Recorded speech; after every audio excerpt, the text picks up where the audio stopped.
The dog game is dying. Let's talk about the game first, not the dogs.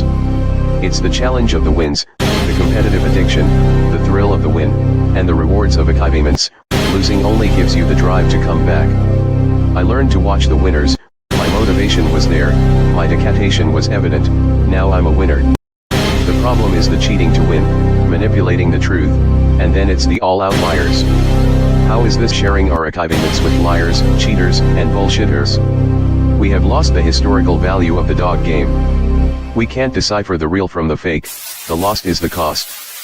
So I salute these dogs of going hard kennels for all that you've given me in the game.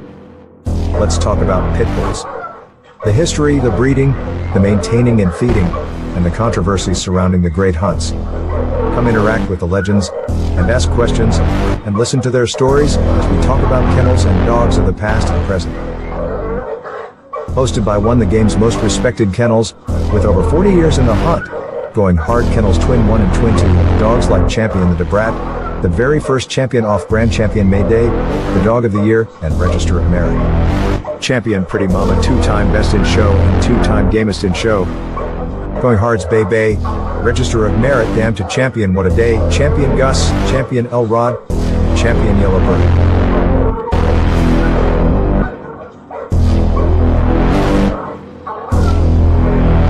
So pull up a seat, and let's talk dogs.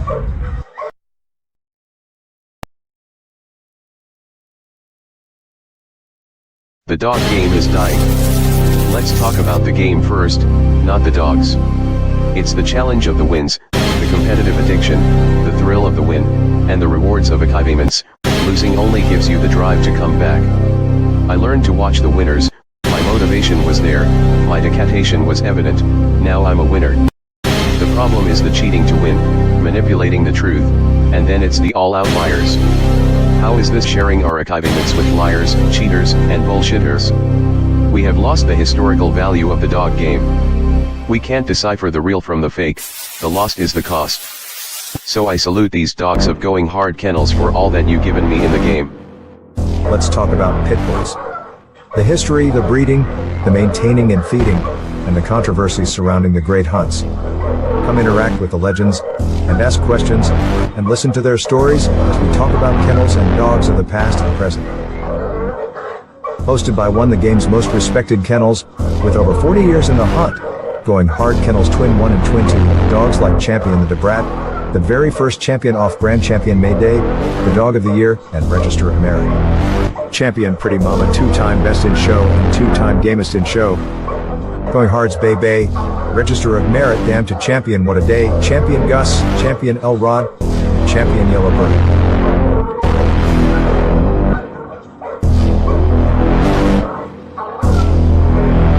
So pull up a seat, and let's talk dogs.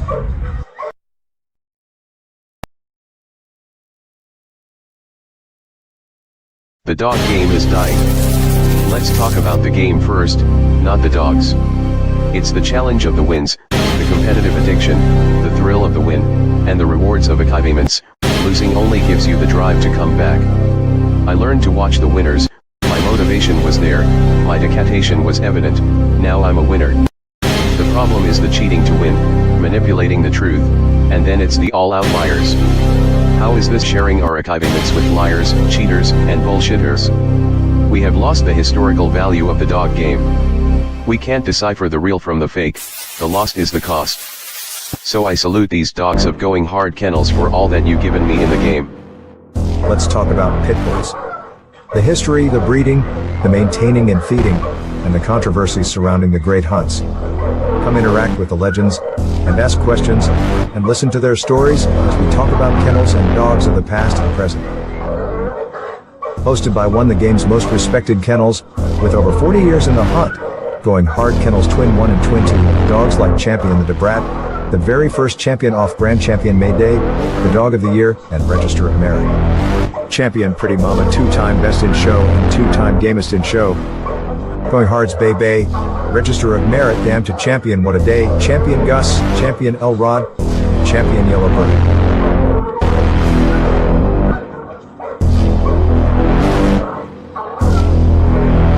So pull up a seat, and let's talk dogs.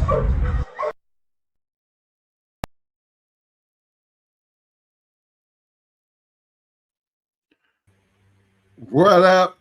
What up? What up, though? What is up? What is up? Big shout out to all my people out there in the Shark Tank. Big shout out to all my people out there on the back street. Y'all know what time it is. It's Talk Shit Tuesday. Excuse me, I got something in my throat choking over here.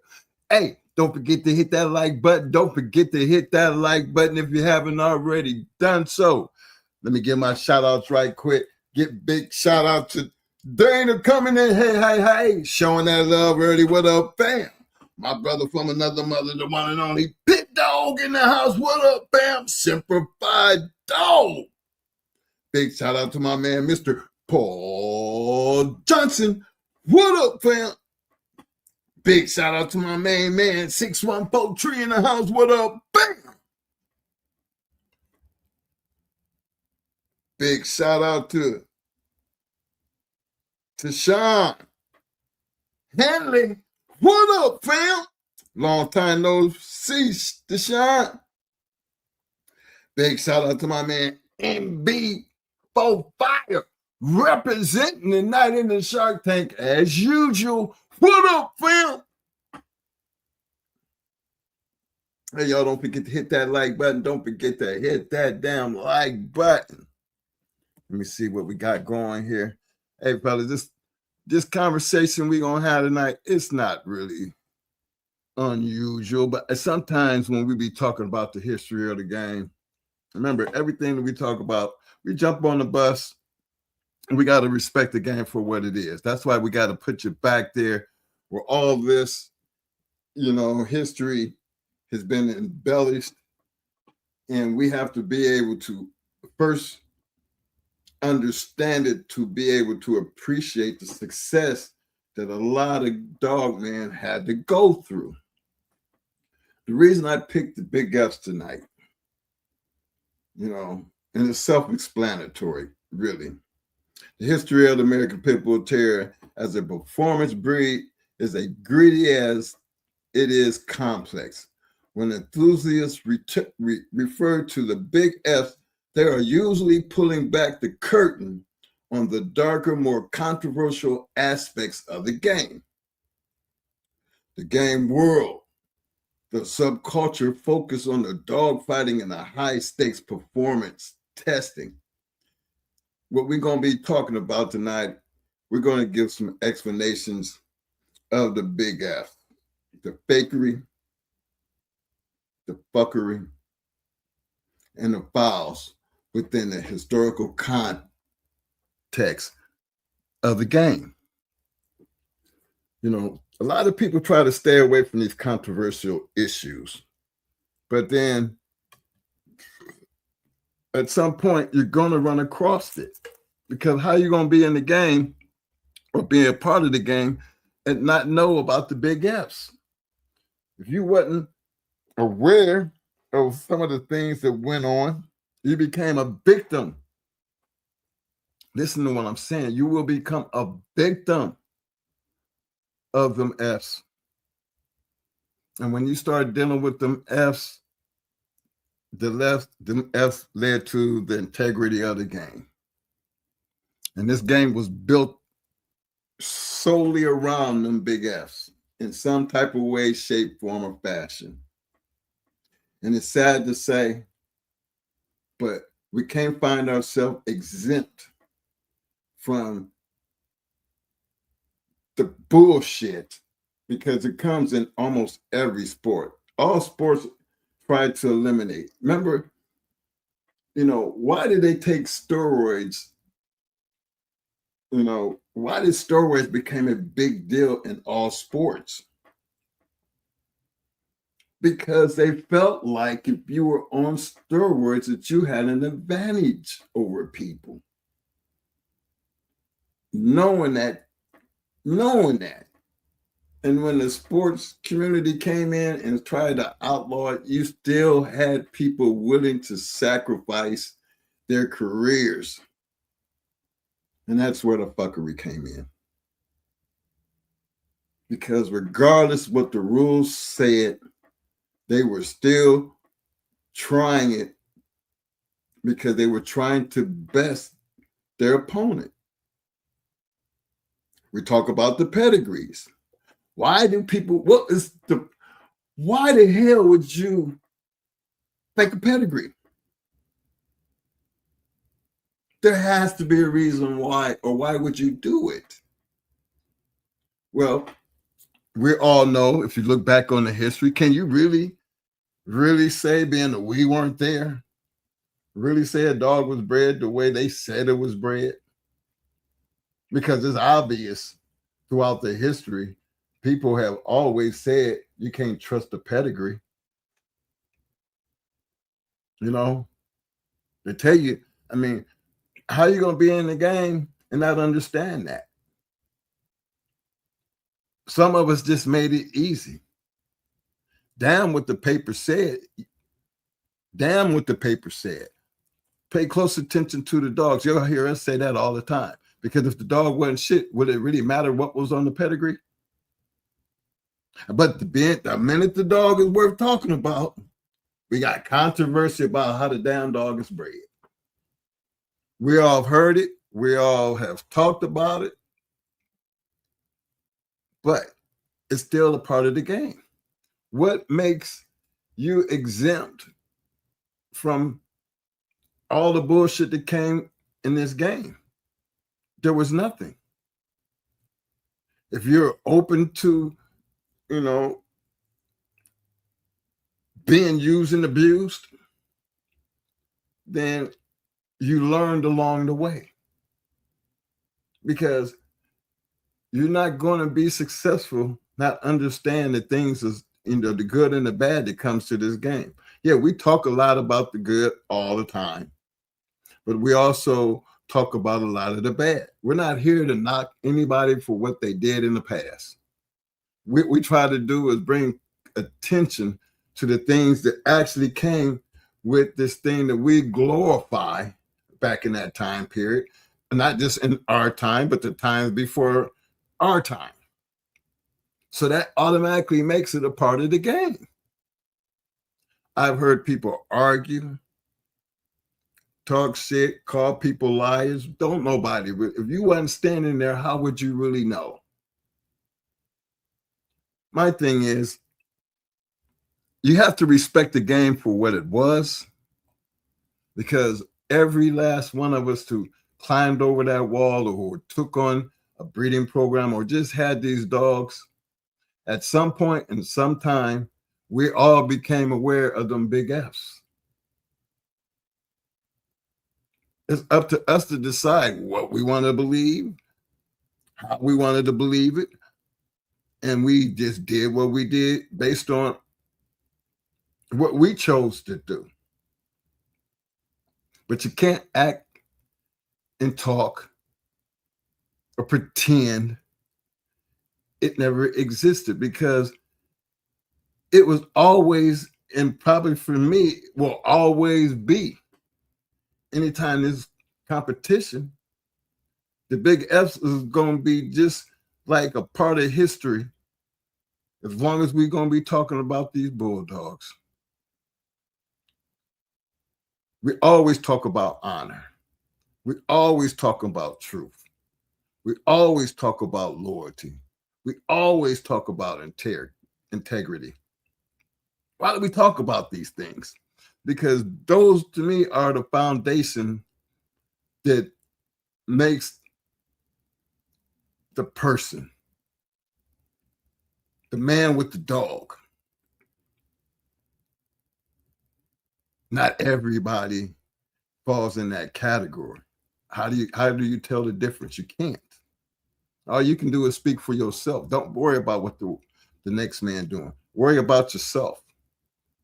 Because the better you protect yourself from the big Fs, when I say protect yourself from the big Fs, in order to protect yourself from the big Fs, you got to learn and understand the big Fs. We wear a bulletproof vest in the military. Why do we wear a bulletproof vest? In case we get shot in certain places, our bodies are protected. Remember, there's always room for protection. And in this game, you had to create your own bulletproof vest. The quality of the vest depended on your knowledge, the people that you were around, the people who were protected you, the people who were being truthful to you to help you succeed. It wasn't guaranteed that everybody got that. But one of the biggest reasons why I say and how important it is today, because today the phrase on Talk Shit Tuesday, as seen in this stream tonight, carries on this tradition of debating these big Fs. While many modern day American Pit Bull Terrier owners have moved toward legal sports like wade pools, wall climbing, dock diving, the shadow of the big F remains as a major talking point for those obsessed with the history and the purity of the breed and the drive of the dogs. The big F serves as a reminder that in any high-stakes subculture, the ego of the human often becomes the biggest threat to the integrity of the game, the dog man, and the animal. See, even into the future, you still gonna have to deal with them big Fs. You still got people arguing about how dogs are bred. You still have people question the registry of dogs. Hell, you have people questioning every aspect of the game, and we are more into the legality of moving forward than we are the preservation of what we had in the past. It's easy to say, forget the past and think that you're just going to move forward and the F's is going to just disappear. That's not true. The F's going to be around as long as the dogs are going to be around, as long as the dog men are going to be around. We can't get around it. But nobody wants to talk about it.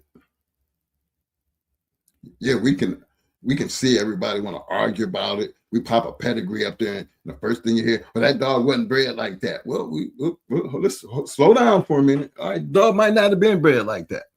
But will we be actually sitting up here talking about the dog if the dog wasn't shit? If the dog was a piece of shit, we wouldn't talk about it any time way.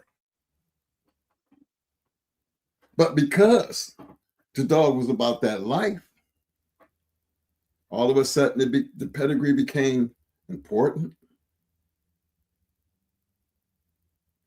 I never understood why the pedigree became important when you're just dealing with the dog.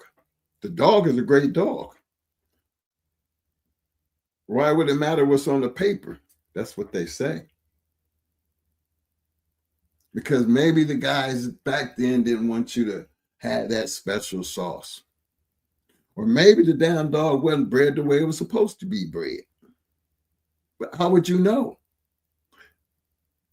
Because of that, would that stop you from breeding to the dog? Well, history has shown us no. Some people might have. But the majority must not have, because we still talking about some of these damn dogs that everybody know wasn't bred the way it's supposed to be bred. Whether it's false. We don't know. Hey Mo. Yeah. You there, man? Yeah. Okay, man. This one here is for you, bro. They done heard enough of me, but this one here is for you. Because I can just imagine what tonight's fixing to be like, huh? Nah, ain't gonna be too bad. We're gonna discuss it though. Okay.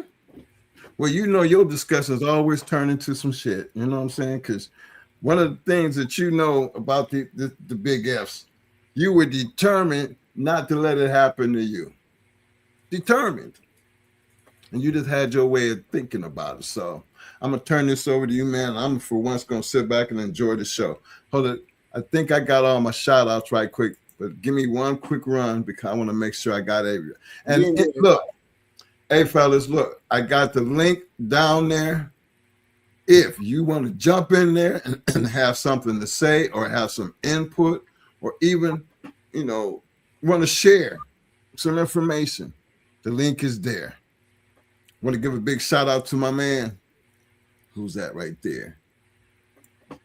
This is not J-Bo, a.k.a. J-Bo in the house, hanging out in the Shark Tank. What up? Bam! Big shout out to Hardway Kennels. What up, bam? My man Hardway. The Hardway said, bro, that intro is lit. If and Real Dog Man never watch y'all show, that would definitely get them on it. Appreciate that. The Hard Way. Appreciate that, man. I ain't had no music or nothing tonight. I'm finna put it in. We're gonna start it out the way the damn intro, let you know what direction we coming down. Because this is one of them nights that just sit back, relax, enjoy yourself. And if you got some input, please hit that link. I will constantly keep it up just in case. So you don't have to say, twin, put up that link. It'll already be there. Big shout out to my main man, Mr. John Denbry. What up, fam? Who else we got out there? Big shout out to my main man, Mr. Carlos Regas in the house. What up, fam? Who else I got down there? Big time. I got my man, Gullery Kennels in the house. What up? Long time supporter. Fam. Ain't seen you in a while. Appreciate you, fam. Another long time supporter. My man. Well, Zachariah. Verse 1 in the house. What up? Bam. Big shout out to my main man, the Mad Doctor. What up, fam? Okay, Mo, I caught up. It's on you, baby. Okay. What's up, everybody? Thanks for coming out. We're going to start this thing right off the bat. It'll be like classroom shit today. Just some classroom. We're going to start off with here's an explanation of fakery, fuckery, and the file within the historical context. Okay? Let's talk about number one. Fakery. Delusion of quality. In the world of the American Pit Bull Terrier pedigree and performance. Fakery refers to the manipulation of data to inflate a dog's value or reputation.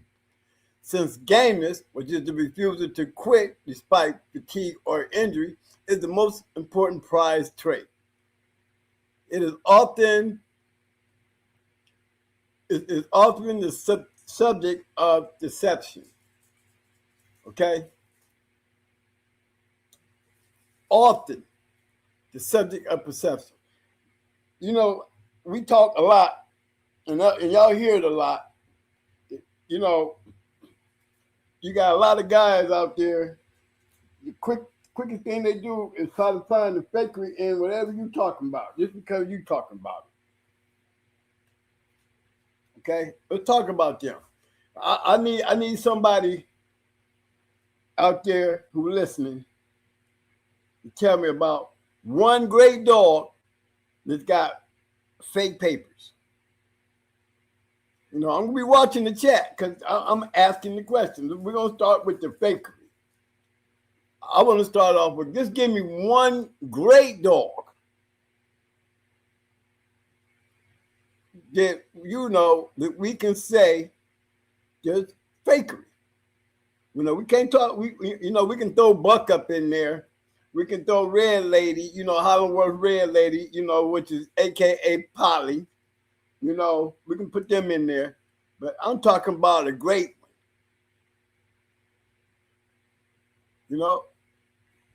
I'm watching the chat because I'm pointing out a reason. Because, guys, it's going to be hard as hell for y'all to be able to tell me one. I know this. It's going to be hard for y'all to tell me one. I need to hear one great one.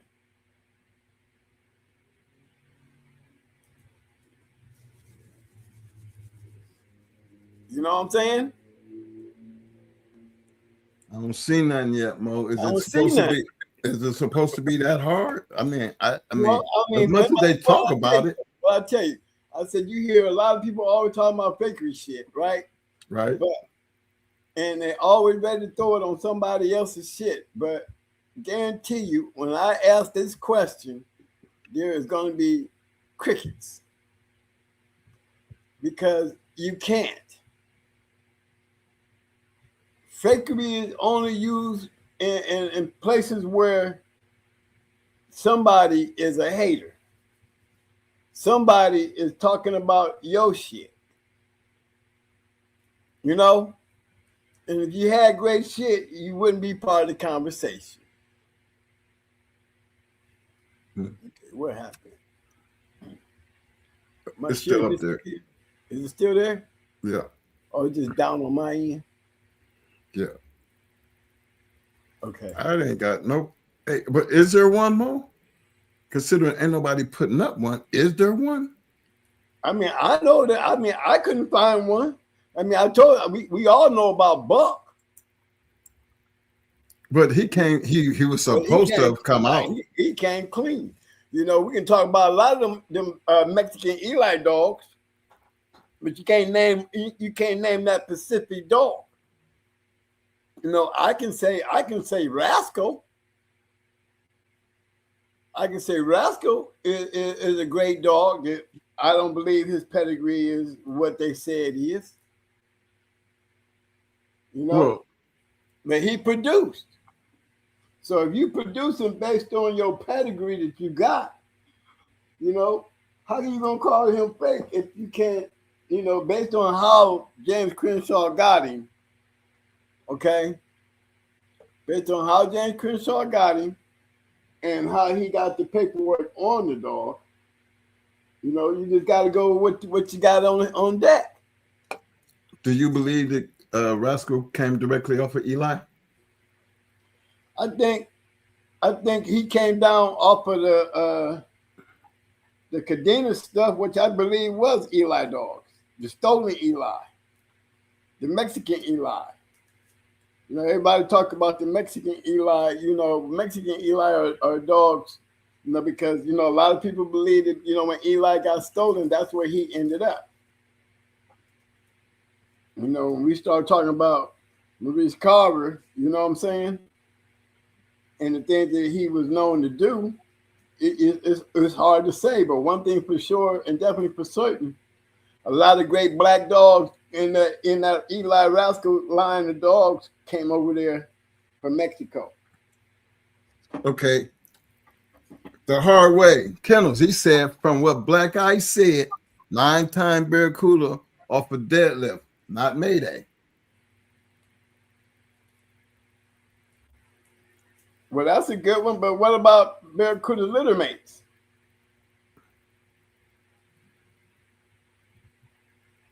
Like they ain't supposed to be included, right? Right. Right. Well, okay. So let's talk about Barracuda's litter mate. Let me see if I can pull it up. We're gonna go dive into that. Black Eye say a lot of things. You know, just because he also said Termite didn't have red dogs. Don't forget that part. But we did prove that wrong. Which would definitely prove that wrong.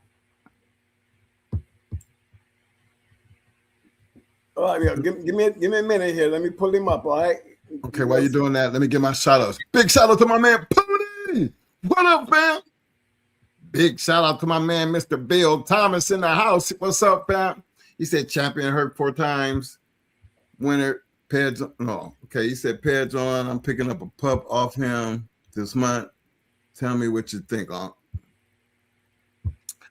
I'll probably get into that, Mr. Thomas. toward the end, you know, when we start dealing with, you know, filling in. But let me take care of you right quick here, fam. Welcome to the Shark Tank. Cool. There you go. Let me see what else is down here. My main man, Mr. God Ghostin. What up, fam? Longtime supporter. What up, fam? Big shout out to my man, Mr. Chico Nicholas. What up, though? I see you, fam. Man, I am shocked that y'all couldn't come up with all the great dogs we talk about. And as much as I hear people talk about fake pedigrees, is it really that hard to talk about what all the history these dogs has given us that we can't find? We can't get no more than Barracuda. Come on, y'all, help me out here. This is one of them conversations that you get a chance to throw it up there and we diving in. Big shout out to I Do Mo. What up, fam? Big shout out to my little brother out there, the one and only Mr. Tony Way. What up, fam? R.A. What up, fam? Okay, Mom, let me blow that up for you. You in. I want y'all to look at that dog right there. That Barracuda, Little May's sister. Now, who they said? Now, who did they say he was off of who? Deadlift.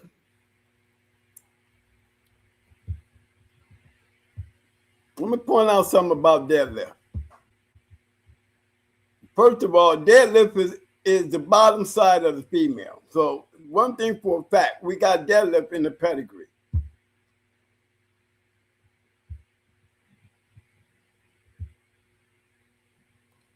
Now look at deadlift. We have genetics of deadlift, but you taking Mayday completely out of the scenario. Completely out of the scenario. Deadlift only produced 6 champions. 6. Mayday produced, for damn sure, I know of as of lately, he up to 26 in points. 26. Now tell me, where is the sense of but nothing but a conversation? Who you would have as Mayday's Barracuda's daddy? Deadlift or Mayday? Being that Deadlift is in the pedigree, and being at the time that this was being done, I'm pretty sure Deadlift's name was nowhere in the motherfucking conversation when Mayday was out here throwing these motherfucking dogs. You know, gotta give him his props. But we're gonna see Deadlift in these dogs. But one damn thing we definitely see in these dogs, we see Mayday all over it. All over these dogs.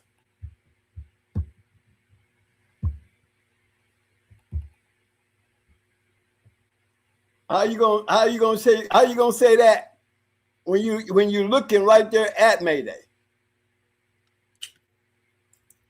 Big shout out to my man, Mr. James Jones. Mr. Jones said, I think Black Ice was saying that Cuda got his looks from the deadlift in him, not that he was off deadlift. Okay. See, I never heard the conversation, so I can't really speculate what Black Ice actually meant. So we're going to just address, you know, both sides of that, because look, we got Mayday, we got deadlift. I just don't have what Black Ice actually said. So, but that was a new one on me too, though. But on you, Mo. Well, like I was saying, not knocking Black Ice. He say a lot of things, but one thing Once I questioned one thing you didn't say, and it wasn't right, I started questioning everything you say. When he got into that thing with me about that amber and termite, and to the point that you got to call the man like I'm got to be the one lying, it just proved that you don't know what you be talking about. So he went that far to call the man. He went that far to call the man. And then on the same instant, I don't like to listen to a person who cannot accept being wrong. When you can't accept being wrong and you talk, that means you talk too much. That means I can only say maybe 50% of what's coming out your mouth may be the truth. He did that live too, so it wasn't like we sitting here making that shit up. He did it live. We still got the video. Right. So that's like we got nothing to lie about because he said it on a live right show. There and told everybody else in the pit bull world a totally different story that was actually on video. So I put very, very little value behind people once they start showing their hand that they playing, you know. And it really don't really make a big difference anyway, but when you got deadlift in the line of dogs, which is true. But I see more Mayday in Barracuda.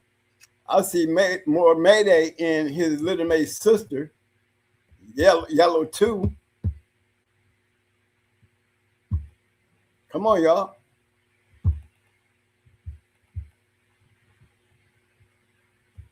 You know what I mean? Not saying that they ain't got some good hunting stuff in them, but that's his sister. So, and like you said, the mama comes down off a deadlift. And then let's look at the production-wise. Let's look at the production-wise. I'd rather take Mayday than deadlift any day. We know you would. Well, it's because it's just a known fact. Deadlift produced some good dogs, but Deadlift had help. He had help. That's all.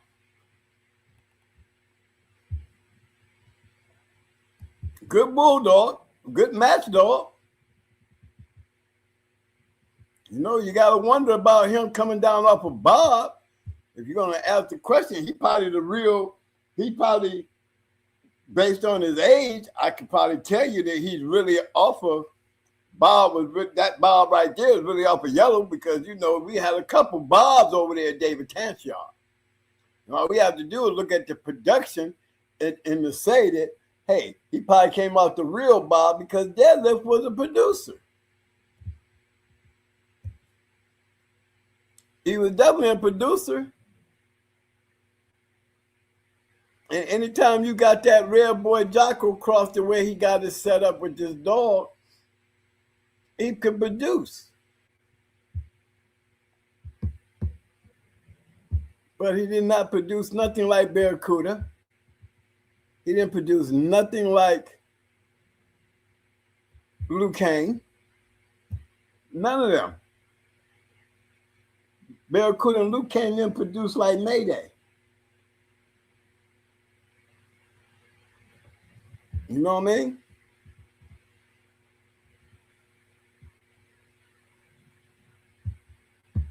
But there were some good dogs here. Let me go to Champion Bosco. Champion Bosco looked like the litter mate to the mama, ain't she? Let me see.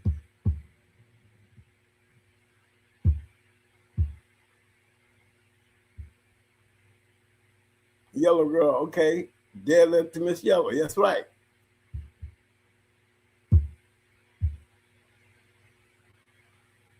So that's Bosco. Let's see Bucky.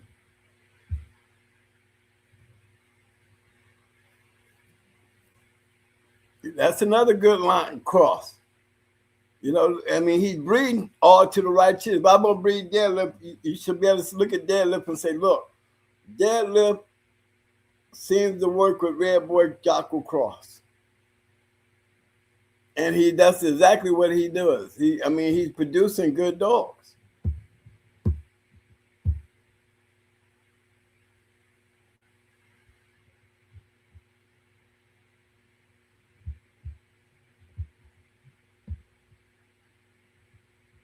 He do got 3 pages. That's another good one. Bred to Dolly.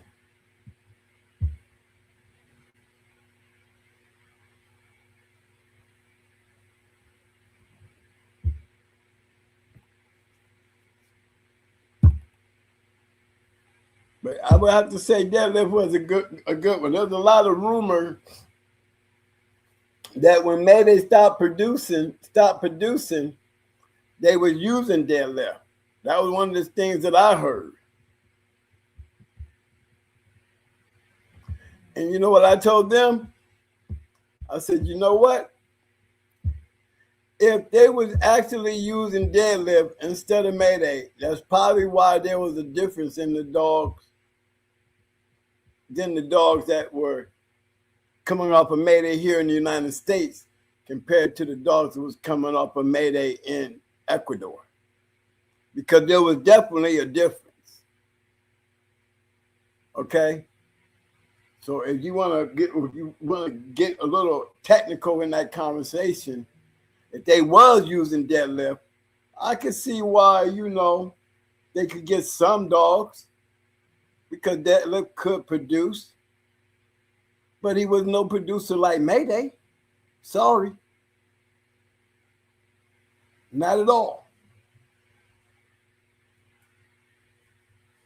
And believe me, when he got over there, they were sure wasn't coming back like they was when Mayday was over here throwing puppies. So that could be a good one. David Tant, he used about how many bobs? About 3 different bobs. But you should be able to tell the difference. That's the key. Knowing the difference of other fakery. If you don't understand, don't ride on just the fact of the word being used. Look for indicators that point those things out. There is just clearly no way the Deadlift could be not that dog's daddy.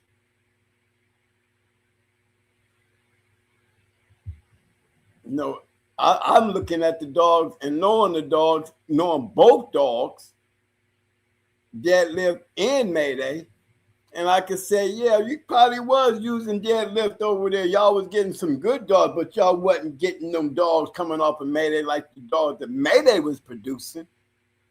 Sorry. He never got to that level.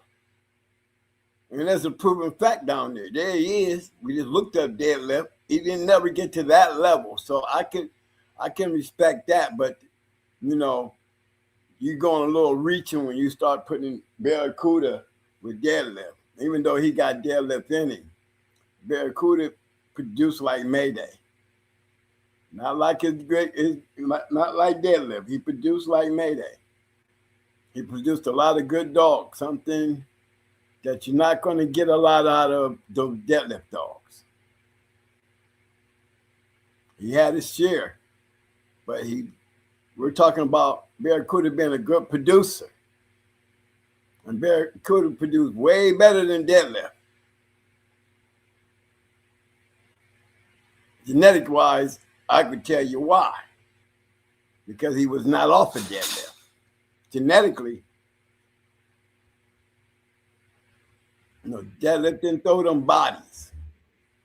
Barracuda threw these big rock bodies. Deadlift didn't throw them kind of bodies. Deadlift didn't have that kind of body himself. He had a good body, but he didn't have a bulldog like that. He didn't look at his body. Nice looking dog, square across the front.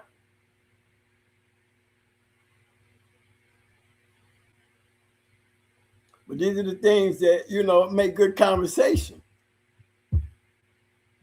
But, when you go to looking into it, it's all it is.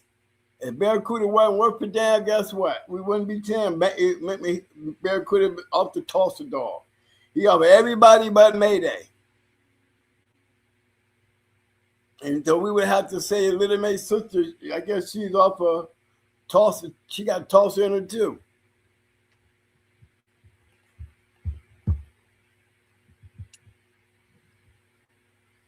Remember, fakery is used for the illusion. The illusion refers to the manipulation of data to inflate a dog's value. To put deadlift on Barracuda is not inflating Barracuda's value, it's deflating it. You know, they're not inflating his value, they deflating it because there's no way I would pick deadlift over Mayday. Not because I like Mayday. The fact that the point is proven. Who produced better? That's my argument. Y'all ain't showing, there's not enough evidence to show me that deadlift could do a lot on his own. He has 6 champions. That's it.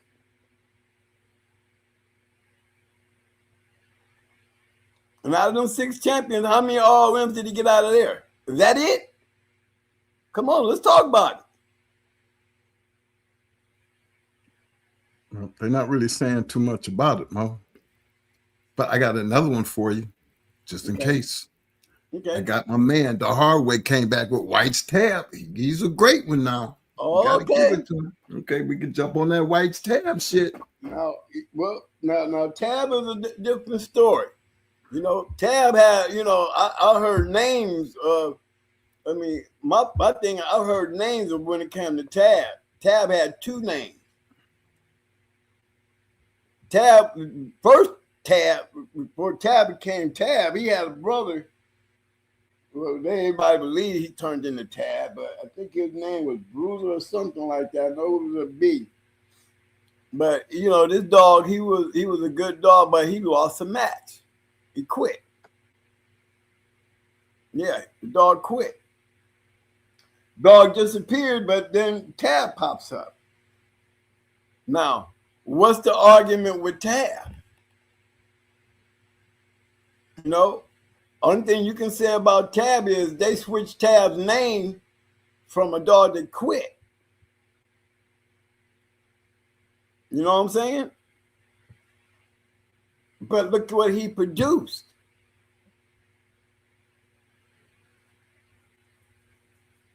Yeah. Am I right though, everybody? Anybody out there on that one? And let's talk about it. Why would you take a dog that quit and change his name? Then that dog went on to become a great producer.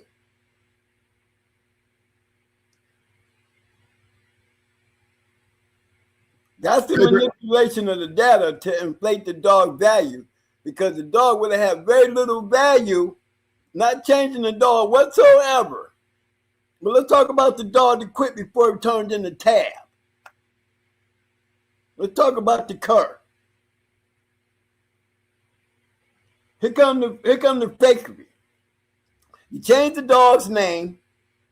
What's the purpose of changing the dog's name? Because the dog quit. So the manipulation of the data to inflate the dog's value, it worked. It worked. Because now they don't have to sit there and explain the current. Did it inflate his value? Yeah.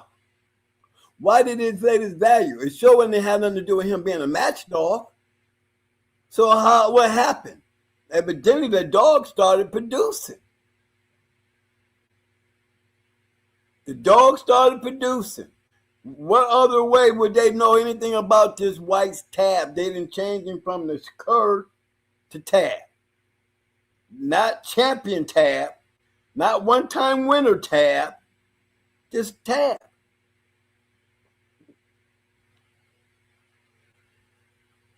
Okay?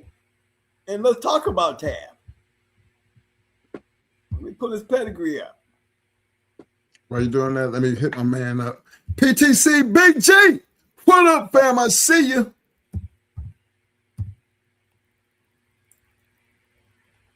My man, Mr. Will Turner in the house. What up,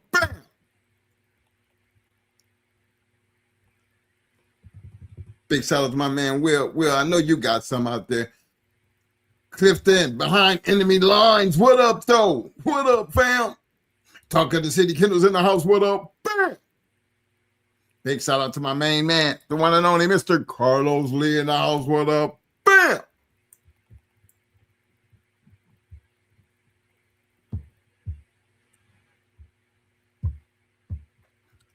Okay. And Mo, would you call that move that they did with tab paper hanging? Or they just, well, or was that the fakery? I can't really say that they changed the papers on him. So that would be under, you feel I like think that's they the changed fakery. the name. Yeah, they changed his name. Yeah.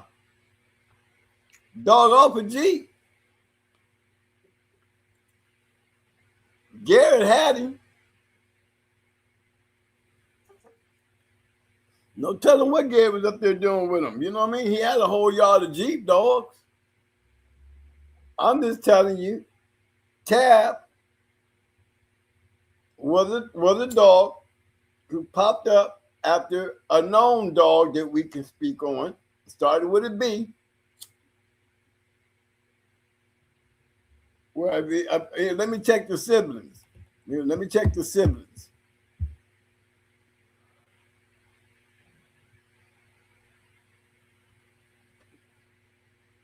See, that B ain't on there. It ain't BA because BA was down here in Tampa.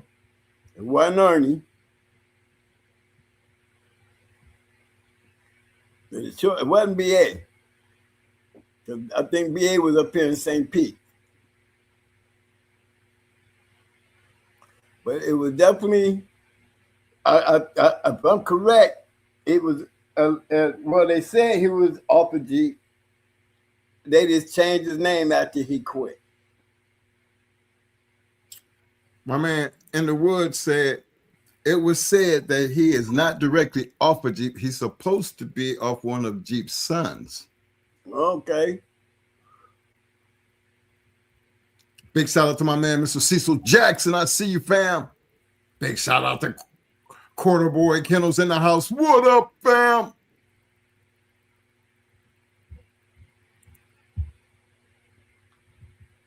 Well, let's go look at Tramp.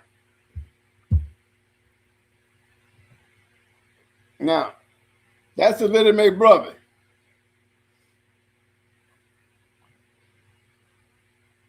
Got a little red, but I mean, can you say that they look alike? Did they produce alike? You know what I'm saying? Here's my argument. I'm more on the verge of him coming off a Jeep because you tell me, how many sons of Jeep do we got out here to produce like Tab? You know, anybody can help me with that one? That you can put this dog up there as the daddy of Tab with the production that Tab done. Can anybody name one Jeep dog other than Jeep and Gator and Blackjack that can produce? It could have been a son of Jeep that could produce a dog like that to produce that many great dogs. Come on, let's just look at the facts. Let's just kind of look into that. Can anybody name one of Jeep's sons other than Blackjack? And we know Blackjack was not, he came down off a Gator. So we got to delete that out of there because we can't put him on Gator. So we got to find a son of Jeep that we can get a credit to producing a dog like Tab. They could have quit in a match and they changed his name. Oh, my man White over there grabbed him up, put Tab on him, and here we got the great Tab dog. But I can't find me a Jeep dog that we can put Tab as the son of. that could produce like Tab did.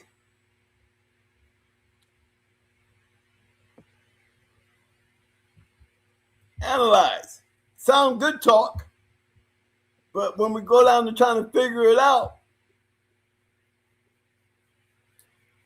we got Tab and we got Tramp. Tab and Tramp. So that means if Tab ain't off a G, then Tramp ain't off a G. But as long as we keep them as litter mates, guess what they got in common? They both could produce. At one time, they both were match dogs. Okay? Just one of them quit. We know it wasn't Tramp. Just saying. You saying that all they did was change the dog's name.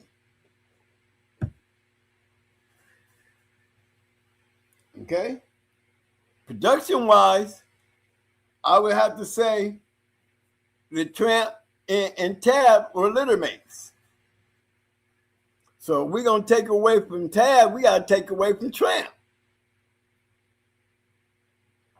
I'm just trying to figure out what Jeep dog could we use to make that a good statement, to even, kind of conjure up the fact that it could have happened. If you just give me the Jeep dog that had that kind of production power to put in both of them dogs right there, Tab and Tramp were producers. Now give me another dog other than Jeep. Give me a son of Jeep that could produce Tab and Tramp.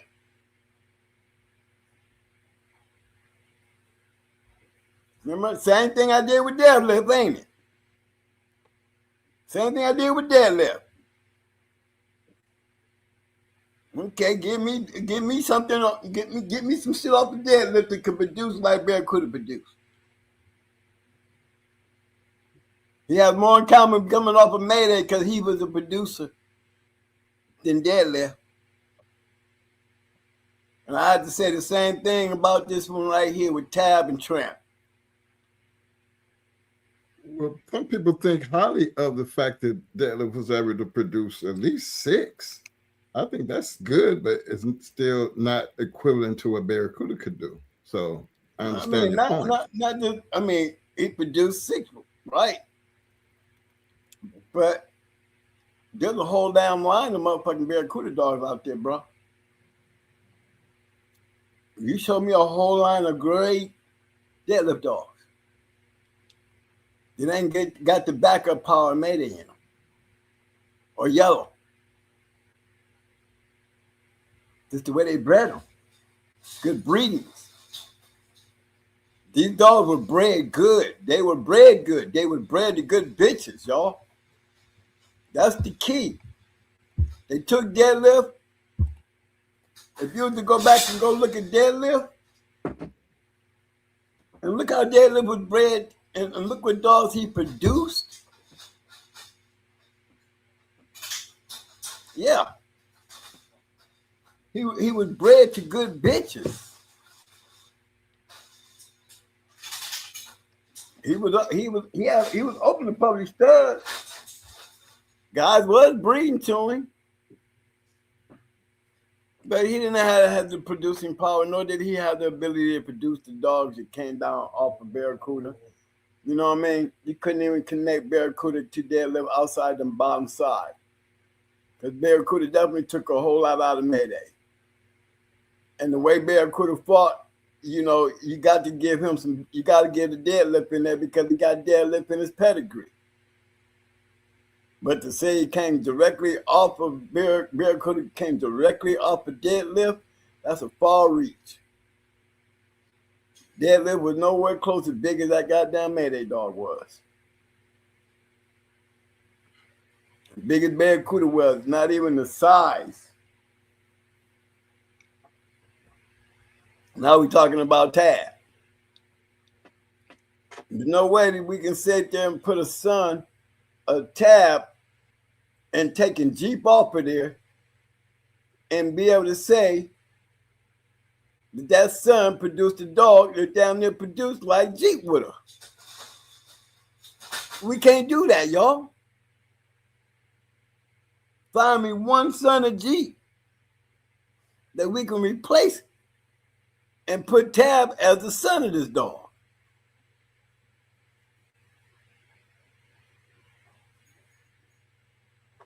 History haven't gave us nothing, I guess, right? They gave us something, but not enough. That's why I'm with the Shark Tank tonight. I'm putting them out there. You know, this is what we call the fakery. See how fakery can go and inflate a dog value? The only thing they sound like it got inflated was Tab was another dog and it quit. The dog quit. And Al got the dog and changed his name.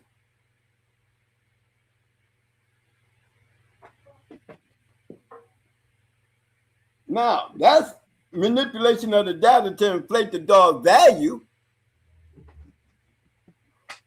But we ain't inflating his value by putting a dog other than Jeep on there as his daddy. There's no inflating on that. There's deflating. So we deflated the Barracuda theory, and we have deflated the Tab theory. The only thing that we came up with in theory to inflate a dog's value would have been the dog that quit, and they changed his name to Al White Tab, a son of Jeep that damn near produced like Jeep. You see what I'm saying? So what you basically saying, the dog that quit produced better than the original Tab. So why would they do that though? Well, they inflated the dog value. What if they had kept the dog the way it was and he was a cur? Who would have wanted to breed to him? Okay. Change his name, give him a whole new look, a whole new name. The fakery refers to the manipulation of the data to inflate the dog's value or reputation. But they had to first find out that the dog could produce to get anywhere. How did they get to the point that the cur could produce? You know, I'll probably bred into something. Found out, hey, this dog can produce. He was still a match dog, he just quit. So he might have been a bulldog, he just quit. Could have been on a bulldog when he quit. But they say the dog got his name changed. And White's Tab is a hell of a producer.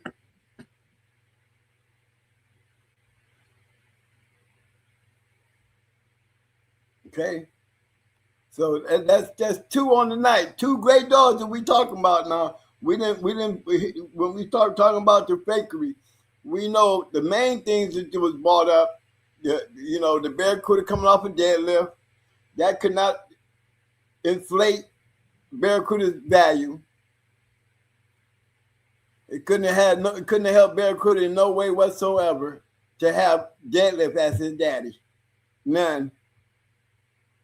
And the same thing for Tab, to put a son of Jeep being off Tab being off a son of Jeep and not Jeep. You would not be inflating his value, you'd be deflating his value. See, those are fakeries that deflate the value of the dogs. So why would you want to believe something that's deflating the value when the dog itself is higher than the shit that you're trying to put him with? You see what I'm saying? Yes, sir. Big shout out to my man. Constant trauma in the house. Yo, what up, fam? Y'all chat room, y'all understand what I'm saying? I mean, I'm not in the chat, so I really can't pick it up. I figure Mike caught on to something he was saying, but maybe I don't want to feel like I missed something. Yeah, off of one of G's son, right? What I've seen that one.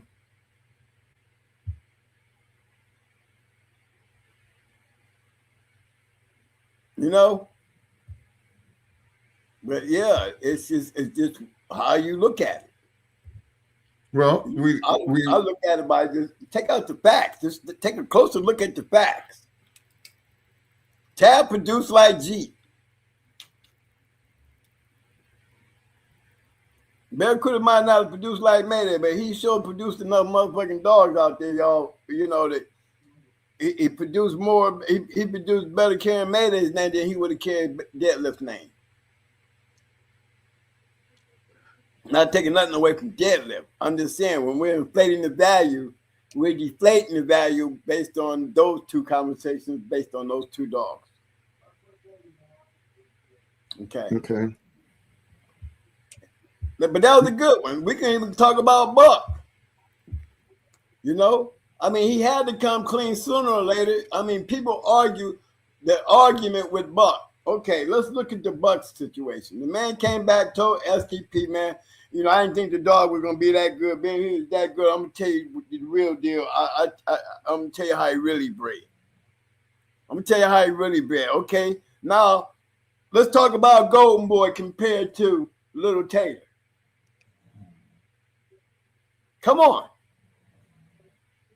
Are you going to tell me the Golden Boy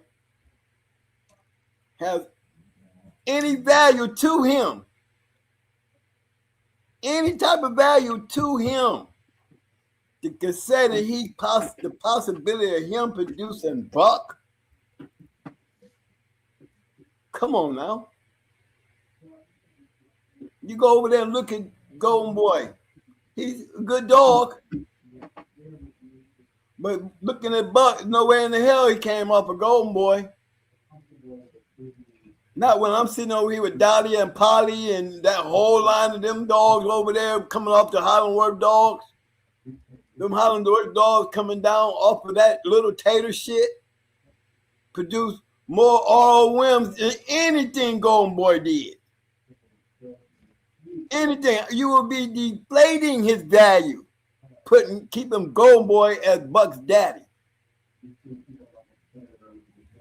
When I can sit there and say Buck and start talking about the Highland Work dogs and take off from there.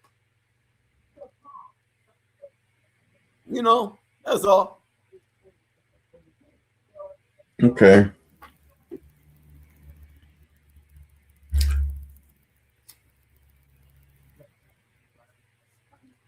Okay, I'm going back to my other thing.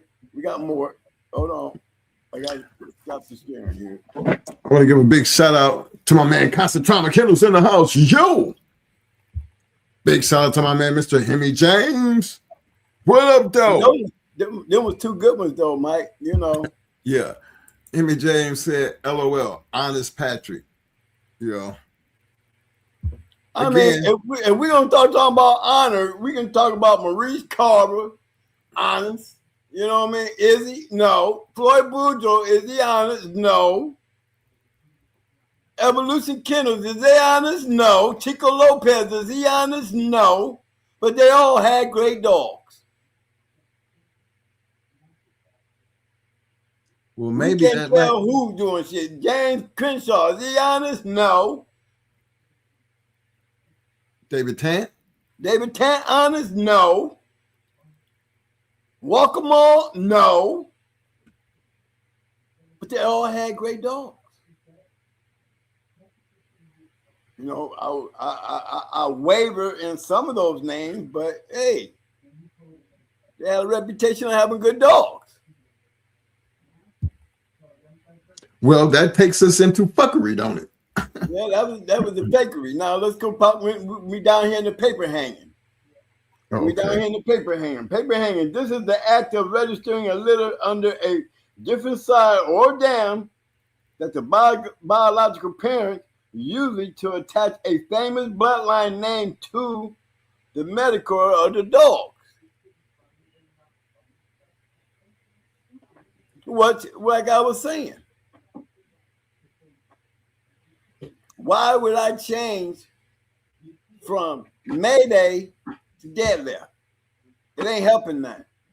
Why would I change Golden Boy to Little Tater? Because it changes things. You see what I mean? One thing changes the other thing doesn't make any sense. Both keeping them the way they work don't make no sense. If you wanted to put deadlift over there on Barracuda, it wouldn't have made no sense. If you would have tried to keep Golden Boy over there on Buck, it wouldn't have made no sense. Because you're not attaching no famous bloodline name to the dog. Not compared to the name that's already there.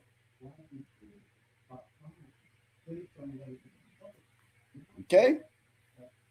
Fabricated records. Okay. Fabricated records. Owners might claim a dog won a certain number of contracts or matches that never actually took place to increase stud fees. Well, goddamn. We've seen a lot of those, ain't we? You know, not saying that Welcome All wasn't matching dogs. We just can just say by history speaking, there sure wasn't a lot of people out there that, man, do you know that we can go down through Welcome All yard and I can show you champions on top of champions, on top of champions, on top of champions. With a yard like that, you would expect, you know, Pav's law even says you're supposed to expect what you see there, you're supposed to see elsewhere. You know, but I'm not going to get on them. I'm not going to even get on them because they're far worse than them. You know, they had their dogs. They championed a lot of their dogs out. When it came down to producing dogs, hey, history shows you there ain't nobody out there playing a walk-em-all game with the yard that walk-em-all had, period. Nobody. Ain't nobody have a bunch of damn walk-em-all champion dogs on their yard like walk-em-all did through all those breedings. So let's talk about that. Owners might claim a dog won certain number of contacts. We didn't say that they didn't match dogs. You know, question was based on Big John and his third match. You know, it became obvious. Why would you do that, Big John? Why would y'all take that dog and make him a champion that way?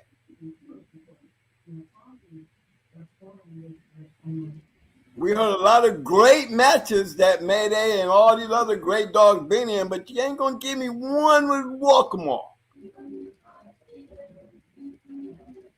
Somebody name a memorable, great match Walk'em with been in with all those great champions.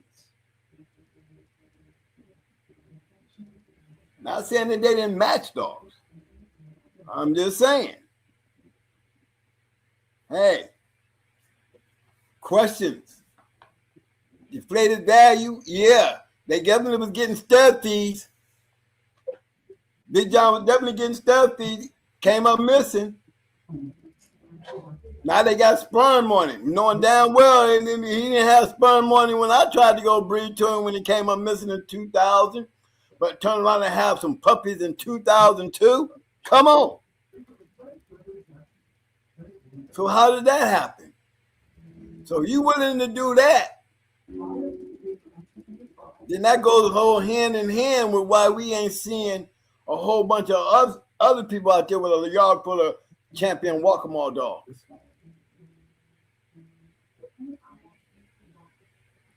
Think about it. Big shout out to the tall stranger in the house. I see you, fam. But they ain't the biggest fake. I wouldn't even call them fake. I would say fabricated records, I would think they were guilty of because Big John's third match was definitely fakery. Fabricated, well, I wouldn't call it fabricated. It would say it took place, but was it really a match? I I can say the same thing with Gabe Jr. I mean, not Gabe Jr., Gabe. He got his grand championship on some bullshit. Not taking nothing away from him, but he got his grand championship on some bullshit. Hey Mo, my man Henry James said Bolio and Maloney is the main foundation of the Patrick bloodline. The shit worked. Yeah. Yeah, when you go in there and digging, there was a specific way it worked. It was specifics to the way it worked. They wasn't just throwing shit together and it was popping up. There's specifics to what worked. You know what I mean? Because you'll see a lot of them out there cross like that, but why ain't there a whole bunch of bucks running around? You know what I mean?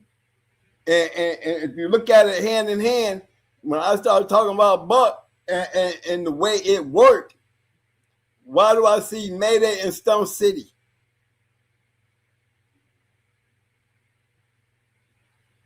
You understand what I'm saying?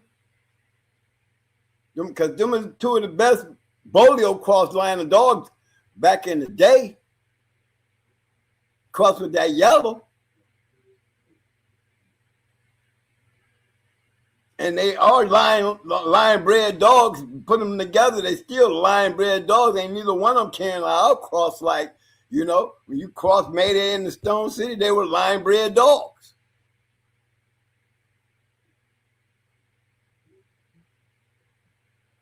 And produced.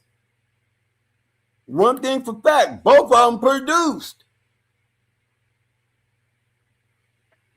Facts.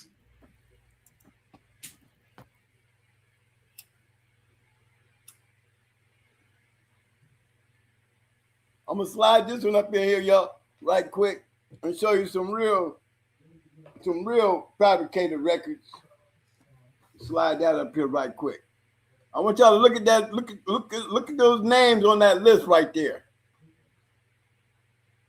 We're gonna go over this one just right real quick. Look at the names on that list. That's a lot of damn dogs on that list, ain't it? Some of y'all know. Guess whose name ain't on that list? Who missing on that list?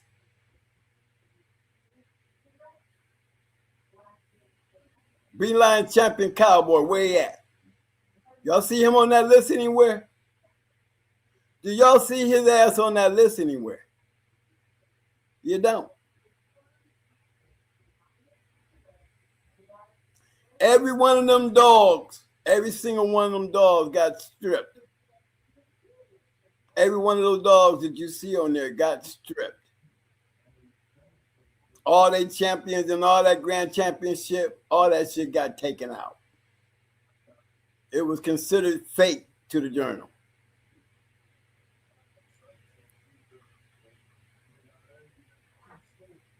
You go on there and go looking for Tuffy's little mate brother, Rambo. Grand champion Rambo. He ain't on that list no more. He used to be. He got demoted because it was conclusions were made that these dogs were fake. Their matches were reported fraudulently.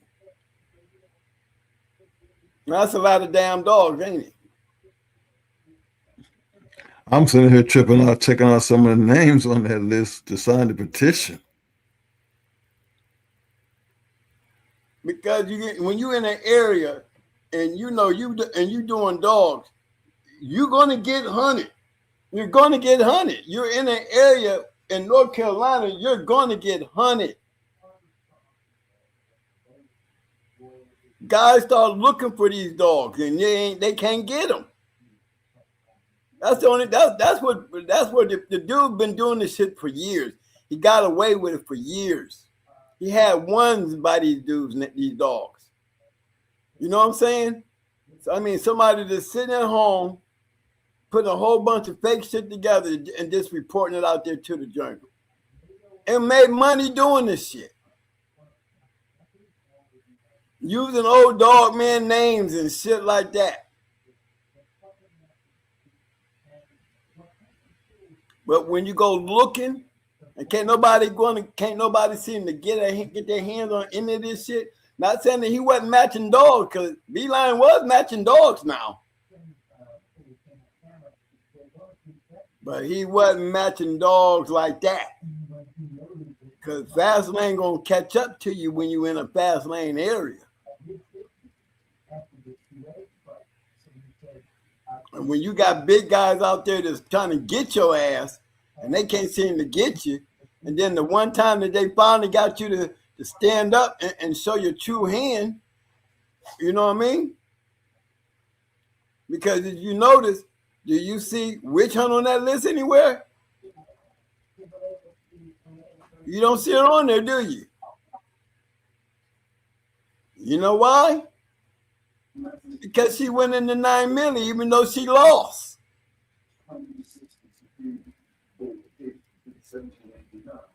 The only one outside of Cowboy. Wildside ended up with Cowboy, that saved his ass.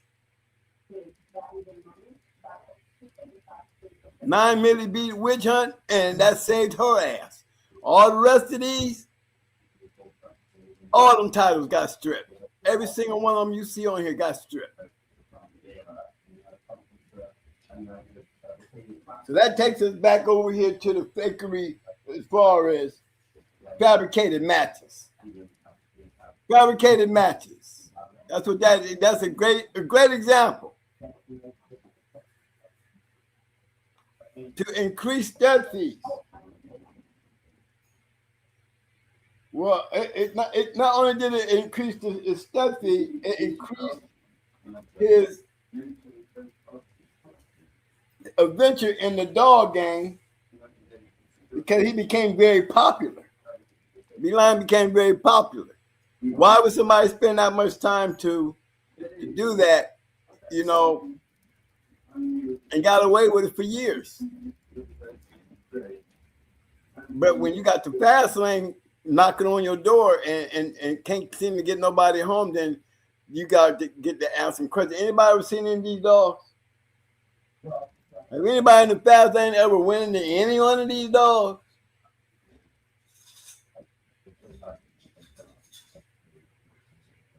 Selective video showing only the best 30 seconds of a dog's performance while hiding the moments it showed a lack of heart or curved out.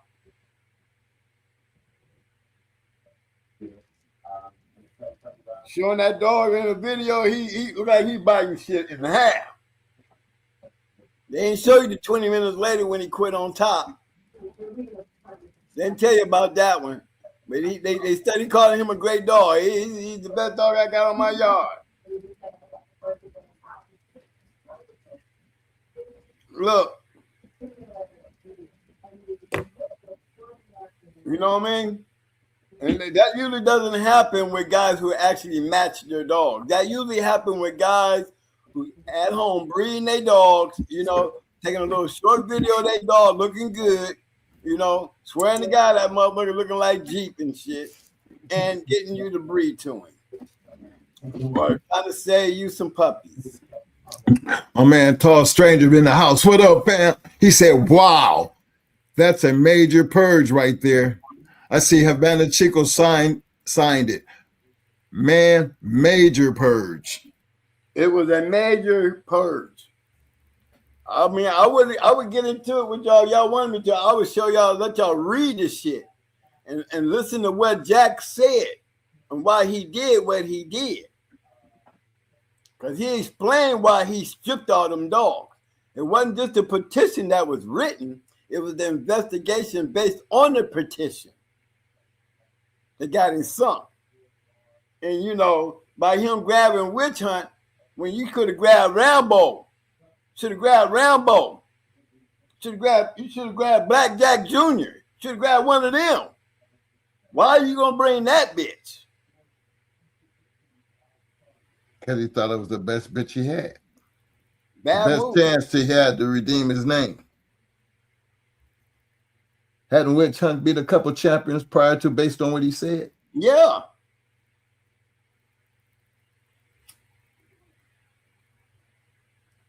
And if you've been standing there like I was standing there, you would have understood why Mike acted a damn fool. Cause Mike's name on there too, ain't he? What's that? Oh yeah, Big Mike is the one. Yeah, Big Mike. He's the one that pushed the petition. He's the one that pushed it. Because they got their, they get around, so they started asking people. They all in the Carolinas, hardcore had a yard in the Carolinas.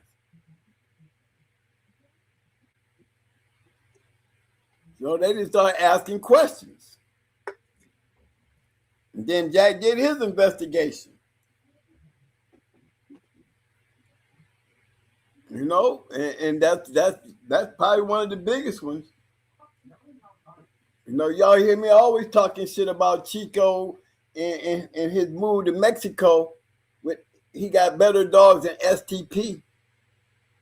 Lord, when I came back into the game and saw that, I like to fell out because I knew evolution, and I ain't gonna talk about them, but I'm gonna tell you what I know.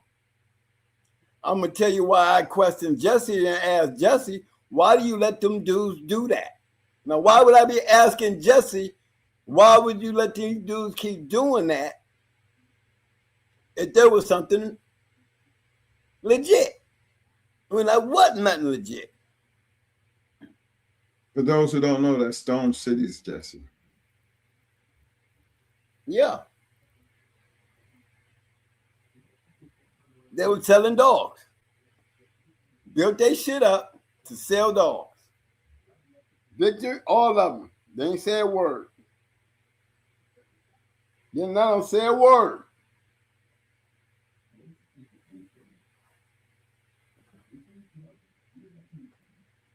Chico's, all his great dogs came from Mexico. And the only person telling the story is Chico. You couldn't find me one person from Mexico and all that big ass Mexico dog world going on over there because nobody ever pointed out Chico and some of these dog of the years and this. I got more champions than STP.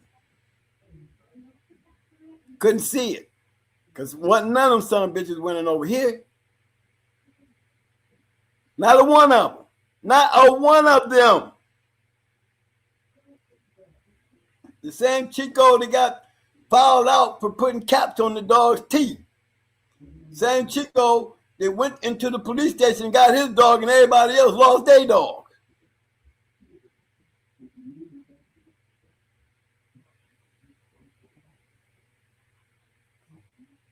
And got people out there defending that shit. Come on. This is what you call fabrication. Selection of video. Paper hanging. The illusion of quality. Now let's talk about the fuckery.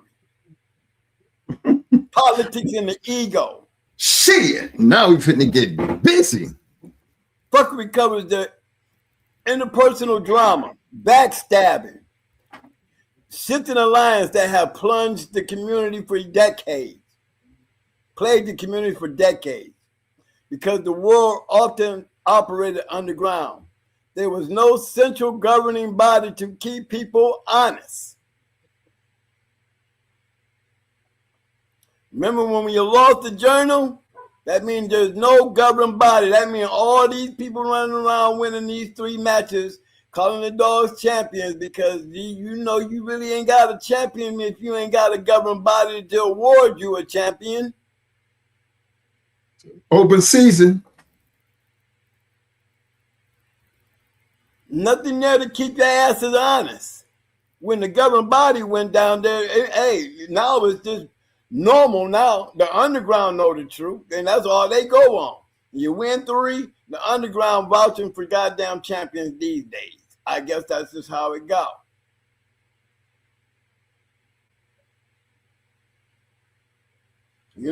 We're talking about anything coming down up from 2007 on up.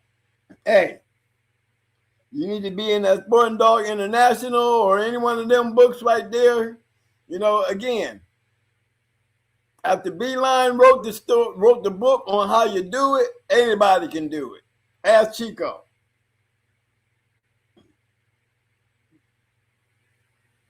Okay? That's the fuckery. No governing body. You can go on Pairs Online and everybody in that room can have 4 or 5 champions on Pairs Online.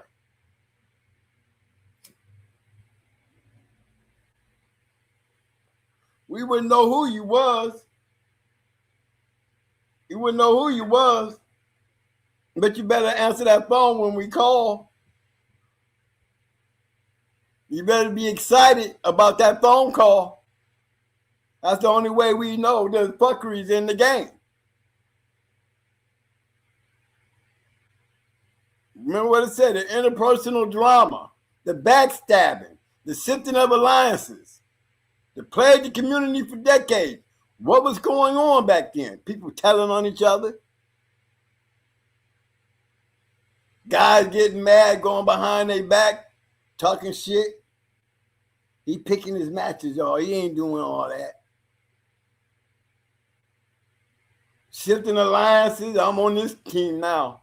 Why you switch up teams? Man, you don't want to know the truth. Ask Walkmore now. No, what about evolution and when they fell out with Chico? With Chico. Yeah, that's a great one. When Chico fell out with evolution. Oh, you talking about backstabbing and shifting of alliances. Oh, they was telling on each other. Goddamn. Evolution down there told everybody that he taught Chico everything he knew. And believe me, I believe that because Chico was doing the same thing that Evolution was doing. You went over there to Mexico, come back with all these great dogs, with all these great stories, with all these dogs of the year, but ain't nobody in Mexico speaking Spanish telling us anything he's saying is the truth. We can't get nothing out of nobody over there but him. Because all them dogs that he was claiming, none of them winning in the United States. And couldn't nobody confirm what the shit that he was saying. Chaos, you better shut up. Ain't nobody confirming. Same thing, I don't say that always about evolution, but there was things evolution was doing. Hey, what was a champion dog that was on there, Mo, that disappeared the minute we did that show early in our YouTube career? Damn, what was his name, y'all? Damn. It's right there at the tip. It's the R. Rambo. Guzman's grand champion. Damn. I know somebody in the chat gonna say it. But it's hard because they disappeared after that show. They took that dog down off Pairs Online, and you can't pull that dog. They tried to wipe him clean, but they tried to wipe it clean, but they couldn't. They left one little mistake up there. The video. We got the video. Yeah, the video's still out there. The video definitely out there. I know. It's our video for anybody who want to know. It's one of our videos, and it's still out there. But the dog, it did disappear. We had the dog pad up on there and everything. And I think the next day, that dog disappeared completely.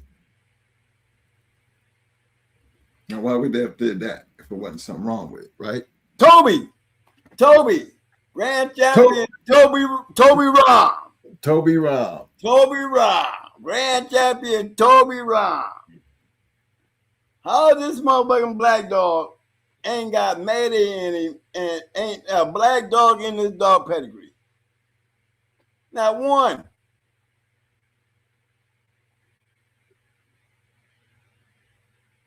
No, somebody had to explain that. Well, they couldn't. That's why he disappeared. Yeah. Because it was all right long as people didn't know, but the minute you exposed that shit was gone the next day after that video completely. So they left a little bit in there. They left that one little female in there. No, y'all didn't get rid of everything. Oh, Toby Ron the Egghead. Yeah, that's the dog right there. Yep, grand champion Toby Ron. That's Chico Lopez move.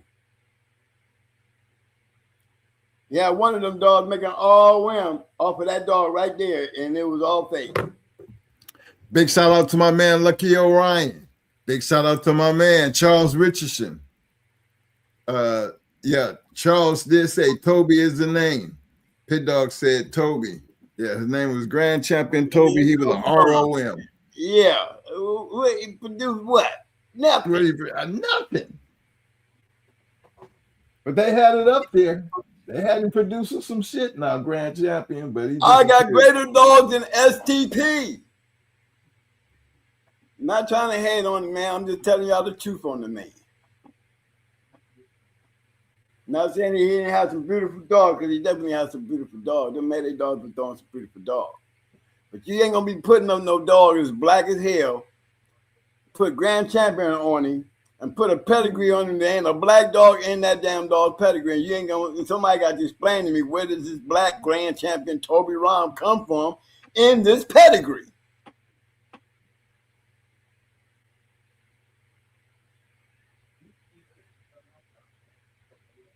That's like Little Mayday.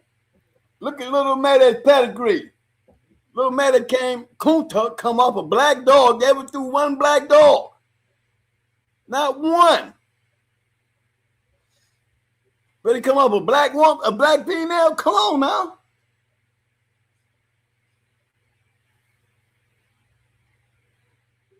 Newman Buck was a buckskin dog. He ain't throw nothing but buckskin black-nosed dogs like Tab.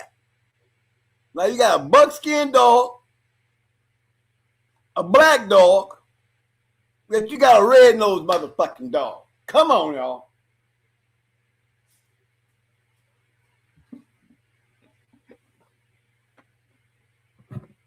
Can't explain that. Yeah, we can talk about G threw red dogs, and G did throw red dogs, threw a red-nosed dog. He was buckskin and red nose. But goddamn, you bred Kunta enough, goddamn it, you should have had one black dog in there somewhere. It's in the genetics. Shit, we took we took yellow dog and bred to the ship, bitch. And we had motherfucking Mayday dogs in the goddamn litter. And both would come out with black dogs. Red-nosed dogs came out that litter.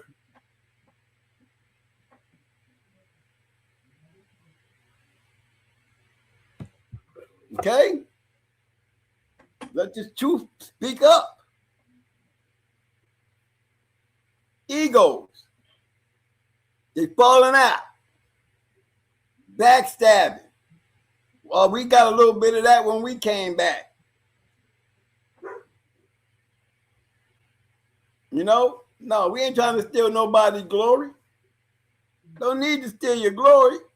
You're using my shit. All I'm saying is, you did good. Can't never take your shine. Well, thanks to them, that just carried on something that was already being done, and can't help but respect and appreciate the facts. Never can take their shine, but then the story, they created their own story, and all we can do, actually, they did better than us. Put it like that. They did. You didn't see me hating on them, backstabbing nobody. But you're using my shit. That's all I'm saying. Can't take nothing away from you. But we can give Maurice Carver they shit. We can give Floyd Boudreaux they shit. We can get Earl Tudor they shit. Then goddamn it, Quinn gonna get his too. Kiss my ass. Hey. Okay. Okay. Now let's go. Now we're down to the greed versus the breed. Breeders choosing to profit over the health and temperament of the dog, leading to kennel blindness, where they refuse to acknowledge the flaws in their own stock. Refuse to take a great pedigree. Oh, he bred great as hell. Who in the hell said that this dog was great because of the way he was bred? Oh, the person who got the dog. Oh, greed. He gonna put down everybody else's shit because he gonna keep flinging that paper on your ass. What's my man name? The one with the grand champion brick dog. Not taking nothing away from me. BKK? Yeah, BKK, yeah. You know, he talked real highly of his shit.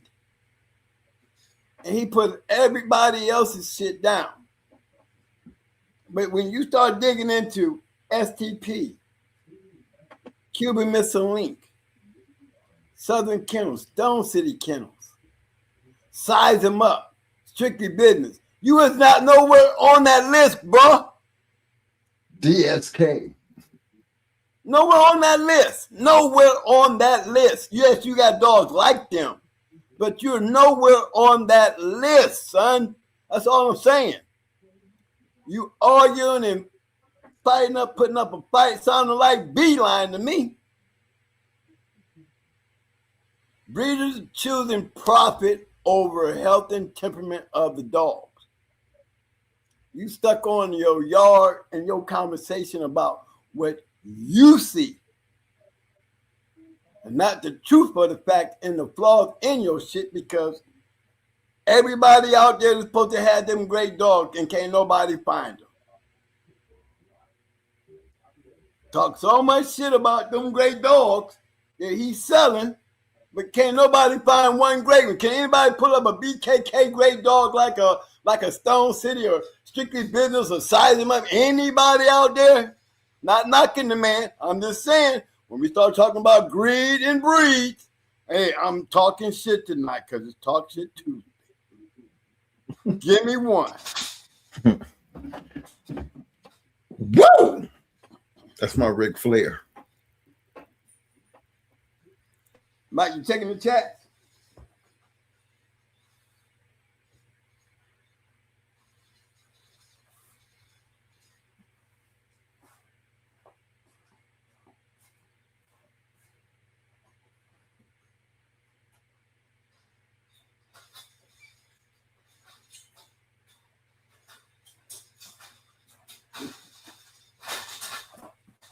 Yeah, just pointing these things out. Just pointing some of this stuff out. We're talking about it.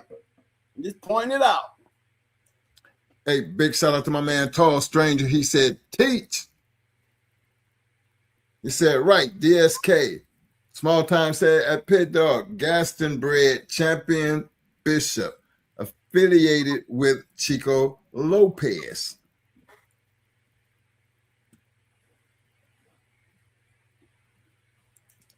Yeah, Gaston did though.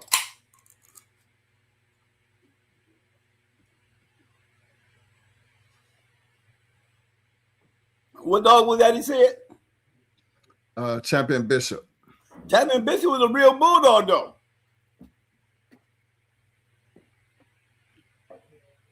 Big shout out to my man Melee 420 in the house. I see you, fam. Yeah, Champion Bishop with the bulldog. Yes, he was.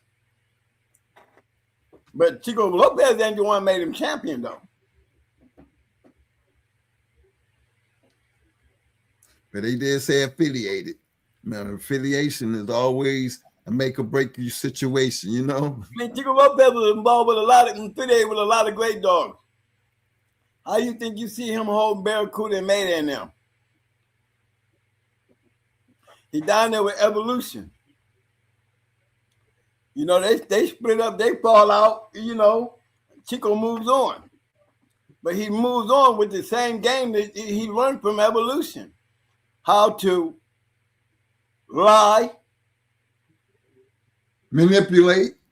How he manipulated the fuckery, the politics, the whole shenanigans. And got over with it. Got stars out there buying that shit. Talk down on everybody else. Straight kennel blind. He got so damn kennel blind, he telling y'all better not fight his shit. He down there making sure y'all have to sign papers. Don't test this shit. Don't you test this shit. Y'all don't forget that. He was doing that. Why? Yeah, you know, he wants you to have a beautiful dog. He don't want you to have no beautiful grand champion or nothing. Take that beautiful shit out there and that shit is probably turning up, curling up and everything else. You know, word start getting out. Why? Because now you done brought that shit back into the United States. And everybody's buying it. You got people believing that you better, that you got better dogs than STP and all these other great kennels out there. But you better not check your shit. You buy a dog from me, you better not check your shit. Because you check your shit quick, you call me, you're going to get cussed your ass out.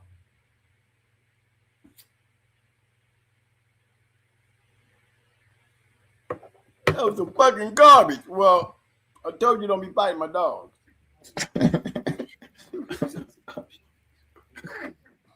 Okay? They want a refund. They want a refund. He going to cuss your ass out and hang up on you. Mm-hmm.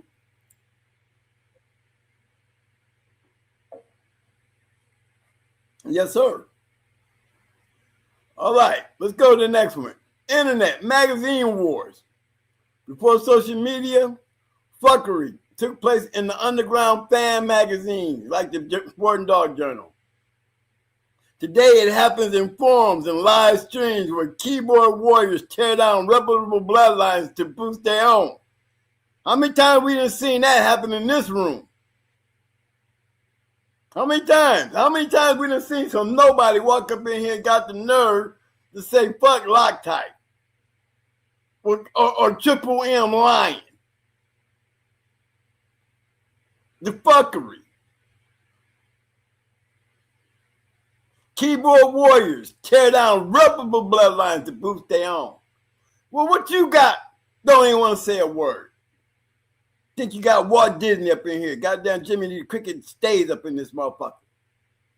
Soon as you call their ass out, goddamn Jimmy the Cricket come walking across the screen. Where'd he go, Jimmy? Jimmy ain't said a word, just creeping on along with the cricket noise. Cricket, cricket, cricket. You know what I'm saying? It only lasts for so long.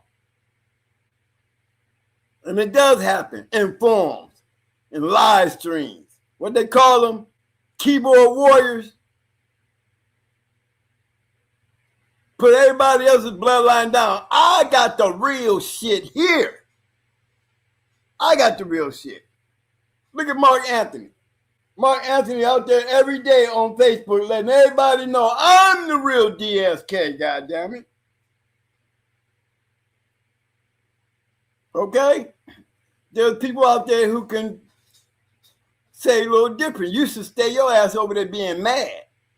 Okay? No, you mad. But years now, it's no more mad, it's DSK. Well, they were his dogs. Let me remind you. Fact. He is speaking truth, though. Yeah. But you ain't the one did the work.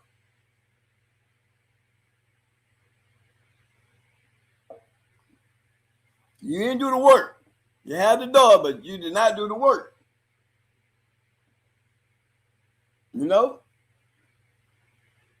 But that's fuckery. Salute the workers. Salute the workers. Yeah, salute the workers. Big Sal's my man, Big Fam. Big Hill Fam. I feel you. Salute the workers. That's right. Chaos, shut up.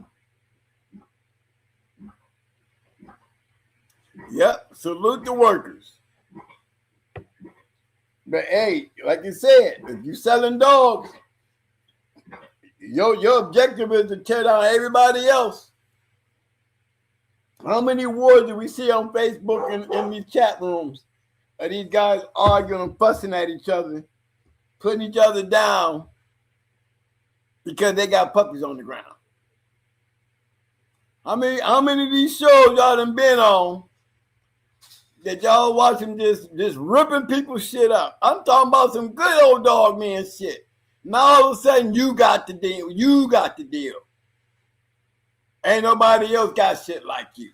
You got the real shit.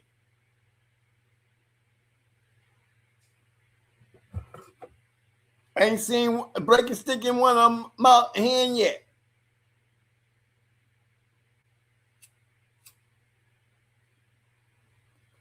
And don't call them out. Don't call them out on this shit. I'll kill everything on your yard. Don't do that. You might have to get blocked. You know, a real dog man gonna be hollering out phone numbers. Just get off this internet shit and let's get some goddamn night vision glasses on here. We cut this internet shit out. We can find out the truth now. Oh, here comes Jimmy again. There go Jimmy. There go Disney. Come keep on through the room. Doing his little dance, making his little sound. That's the only sound you will hear. Crickets. Okay. Here we go with the gatekeeping. Legend building, where certain individuals claim to be the only true keepers of a specific line, like the Kobe, the Carvers, or the Tudors. They exert power over the newcomers. Y'all ain't got shit. Y'all newcomers ain't got shit. I got the shit. Ain't got a famous dog on his yard. Not one. He gonna show you a bunch of damn papers. He gonna go all the way back to the damn near the 8th generation, showing you that he's the true keeper of these specific lines of dog. I got the real Tudor. I got the real Kobe. I got the real G. You over there buying dogs from these sorry asses. You ought to be over here buying my shit. Okay? Them gatekeepers. What they call them, legend builders? Yeah. He wants to be legendary based on his conversation, not on his work. Now you go in there, you fuck around one of them newcomers that's a hot boy, okay? Let that little young newcomer that's got ants in his pants and he ready to dance and call his ass out. While you claiming you the real keeper of some shit. Show me. Here comes Jimmy again. We're back into Disneyland again, Disney World. There goes Jimmy the Cricket. Or you allowed to get cussed out, might get personal. Because he can't afford for that to happen. He can't afford for y'all to put him on blast like that. He'll fight tooth and nail. Tooth and nail to maintain his gatekeeping shit. His legendary building of all that.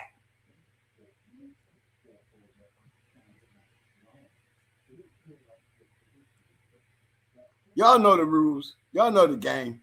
Y'all heard it before. Y'all heard it before. How many people out here got lions of dogs out there right now? Great bred dogs. Great bred dogs. And how many times you done ran across somebody telling you you ain't got shit? You need to be getting some of this shit over here. I'm the one with the shit.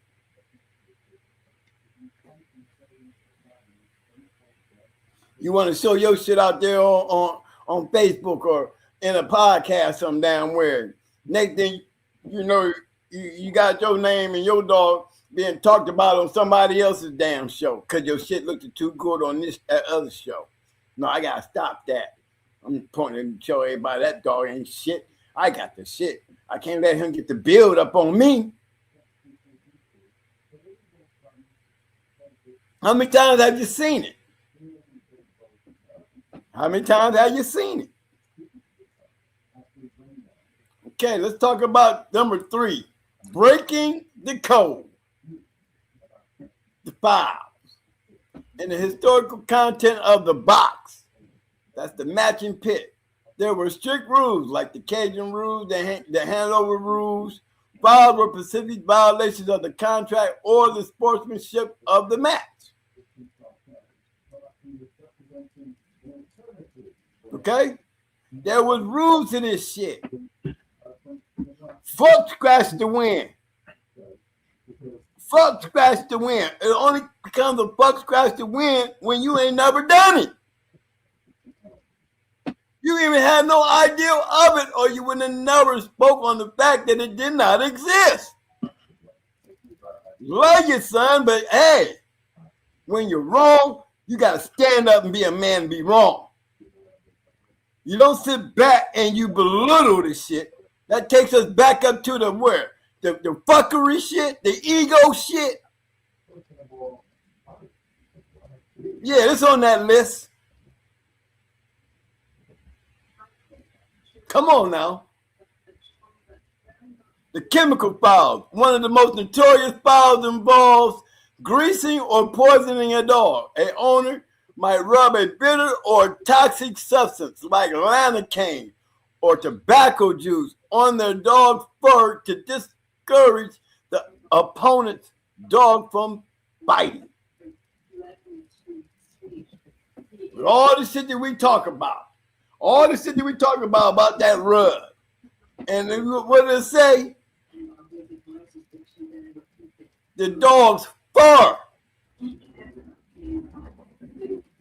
The fur. Or how about the rub? Where I was telling y'all that in the rules, the Cajun rules, they used to make you roll up your sleeves. Wash your hands. Referee searching you. Checking your hands, taking shit out your pockets, making you put on different overalls. Anything to keep a person from being rubbed. Tasting the dog. Chemical fouls. Chemical fouls. The only way you can get rubbed is if you were slacking on your shit, period. Gambler got away with it through intimidation. Intimidation. If my man feel like that them dogs was being rubbed, I wouldn't put it by him. Or why would you use so much intimidation when it comes to that particular dog? Never had your problems until it came down to that particular dog. Too many dogs doing funny shit with that particular dog. Not taking nothing away from the dog, but it's the problem that we're having with the dog. Why everybody getting sick? Why is everybody getting sick when you're putting your dog on your shit? Doing crazy shit.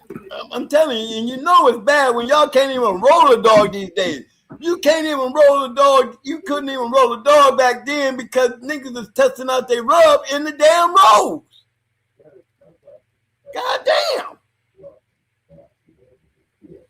Go home, your next 2 days, your dog got hair falling out all over the damn place. What the hell?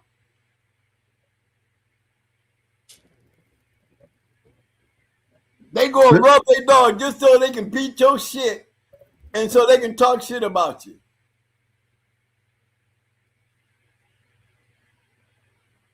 I want to give a in the matches. It happened in the goddamn game.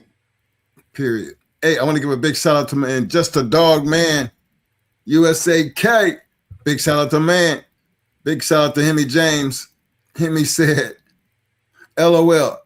The dude's most infamous dog supposedly earned its title with list in the hands of the thieves, and the breeder of said dog also jumped on the bandwagon and co-signed the validity of the dog's worth. Yes, he's right. True. He's right.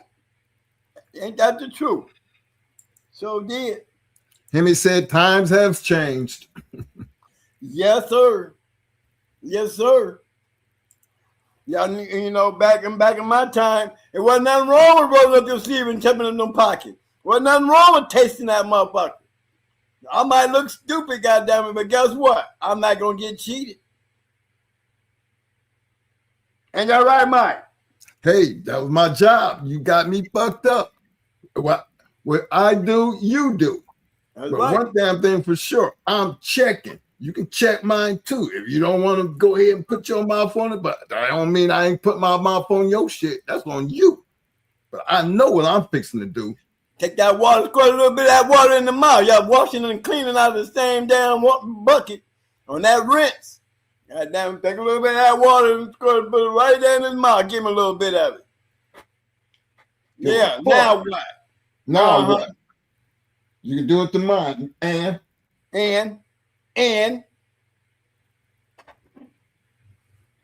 that's how you do it. Don't be so excited that you lost before you even got there to the box. You just want to get there. You just want to get there. Hurry up and get there. All kind of shit going on behind your back. You don't even know. They done switched the damn dog out. That ain't the same dog that you washing. Now, I saw on the scale. Shit. How did that change happen? Somebody wasn't paying attention. Somebody wasn't paying attention. We ain't making this shit up. The shit actually happened. And didn't nobody catch it, but the motherfuckers standing back watching. Didn't say shit. Oh, they did say some shit, but it was too late at that point in time because they couldn't believe it actually happened. But these things happen. I want to give a big shout out to my man, Tall Stranger. He said, I really don't tap with too many on here speaking on dogs. I only tap in to those who speak my language. Track life, wake up and get back to the Pacific. Respect. We on dogs and maintenance of our dogs, fam. True, because we're living in a different time and era. Sometimes some people's way of thinking changes over time. We're in a different time period. We old school. We old school. We don't talk about the new. We don't have nothing to do with the new. Nothing. Anything you hear me talking about on this show is based on future. Not the future, but the past. Teaching you as much of the past to give you information to carry into your future. Because you can guarantee if it was happening back then, it's happening now. Regardless of what you do with your damn dogs. These are just things that happen then. Take all that information and try to look at what is being said. This information is more valuable to anybody who's feeding these damn dogs, who's buying these dogs, who's breeding these dogs. It's information that you need to know.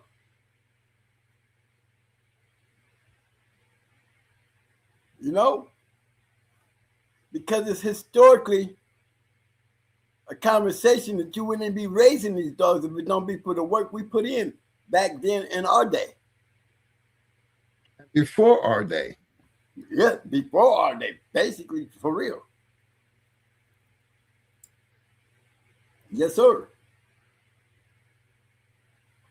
Illegal handling, stepping into the neutral corner or touching the dog before the handle was called.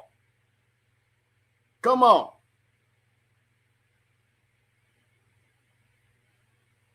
You can't help a newcomer come up there behind his dog when he's scratching. He didn't walk right up there, right behind the dog. He's scratching right behind the dog. He come out the corner before the dog even get there. He fouled out. Don't you know how bad that is when you winning? You don't know what it feels like to see somebody make such a blunder mistake because of the excitement and you was winning. But now he mad. Now everybody mad. Everybody mad. What you mean? There's money that has to be passed out based on that move right there. Oh, we supposed to let that go though. Can't let that go. Can't let that go. It's a foul. Supposed to know the rules before you get there. that you mad.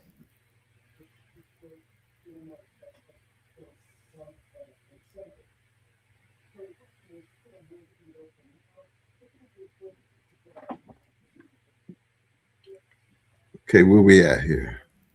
Okay. We go to the last one, y'all. Fell into scratch. While not a foul in the sense of cheating, it is the ultimate failure of the dog. The moment it refuses to cross the line to continue, ending its game reputation instantly. Imagine if every person on Facebook that was talking so much goulash ran into this situation, falling to scratch. With all that shit, all that hoopla, all that putting down, and all of a sudden, they can't wait to see it happen. And then it happens. His shit quit. Oh, Lord. Reputation 2 on that one. Like Beeline. Like Beeline. When that bitch quit so quick. That bitch quit so quick that he knew he was through. He knew he was through. The ultimate failure of a dog is to see a dog quit. It hurts many feelings to see it happen. It's a sad thing to see when your shit quit. You think you did everything right and then your shit quit. But see, here's the thing. That's the whole name of the game in the history of the game. That's what it's always been about. You pick them up game. Don't leave them there too quick.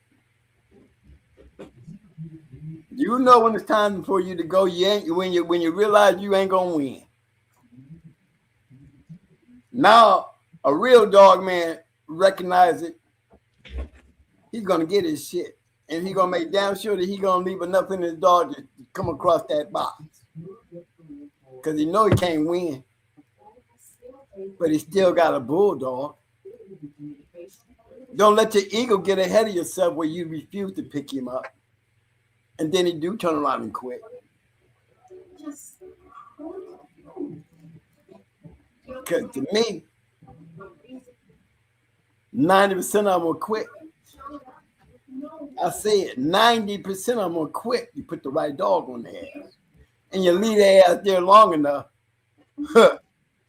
Ain't no Superman running around here. I done seen some real game dogs quit because their handler left them there too quick. He didn't gave all he got. Then gave you all he had.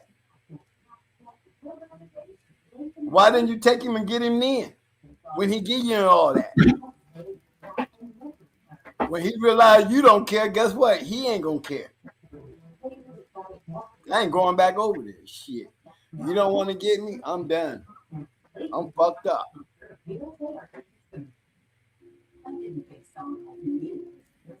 You're going to see that 90% of the time.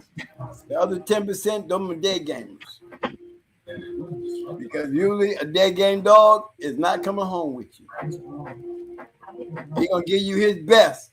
And he left it all right there. You ain't going home with him. Now, that was a dead game dog. But what use is it? Tell me, what is the use of a dead game dog? Well, he could have just been a game dog and got home and made some puppies. You understand what I'm saying? Fell into scratch is the ultimate failure. How many of those happen based on the handler and not the dog?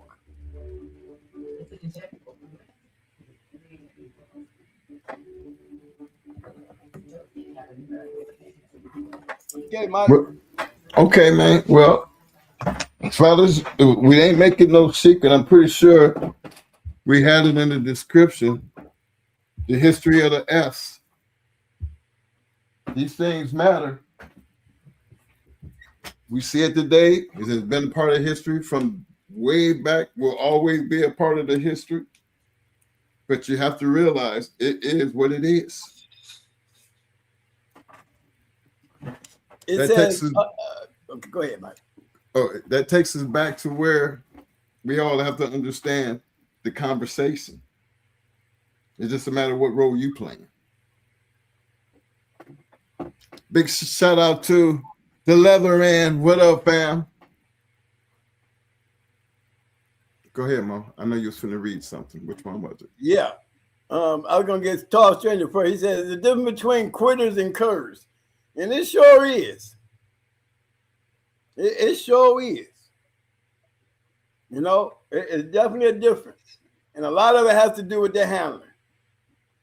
Leatherman, he says, how does the pure yellow dog of today compare to the dogs David Tan had back in the 90s and early 2000s? Well, let me tell you like this, Leatherman. When it comes to, when you say pure,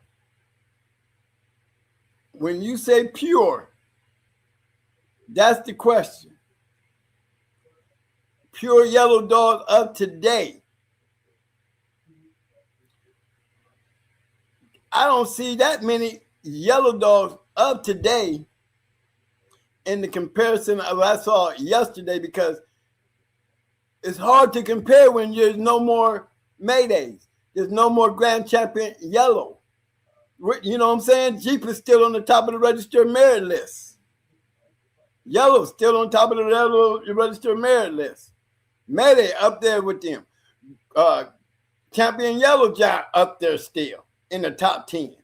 They got 3 damn yellow dogs, pure red boy dogs with Jocko. Up there in that registered merit list, it still has not been taken down.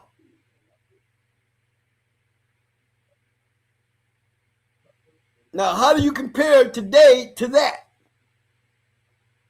And it ain't happened yet. After all these years. They have not been able to move that they have not been able to move the scale. It's still the same.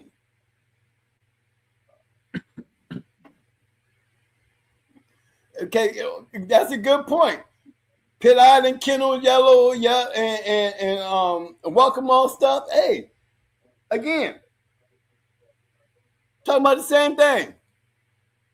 Yes, right. Pure, but pure? No. That's my argument. I've always talked shit about the Pit Island dogs. I've always talked shit about the Welcome All dogs. Always.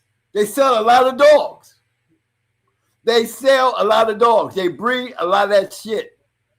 And yes, you will find some good dogs in their pedigrees. But no, they're not in no comparison of the Havana boys when they first came out there with that Yellow Giant shit. They weren't in no comparison of all them tant dogs coming right off the real yellow, who came out here and took over the game and maintained it for many years.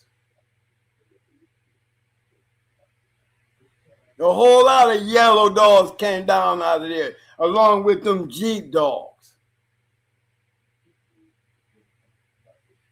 You know, it's a damn shame, as much as we talk about them Boudreaux dogs, you know what I'm saying? And we got to give the Boudreaux dogs the love, because you got to remember Jeep is going to always be up there. So Boudreaux has always got that down pat, because he got Jeep up there and he got Honey Bunch up there. So that cancels, that to me covers all the Eli shit. That to me covers all the Eli shit. Can't nobody talk shit on them Eli dogs.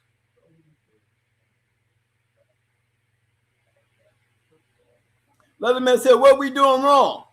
Well, I'm going to tell you what's being done wrong. It ain't that you doing anything wrong. Different times, baby. Remember that governing body we was talking about earlier?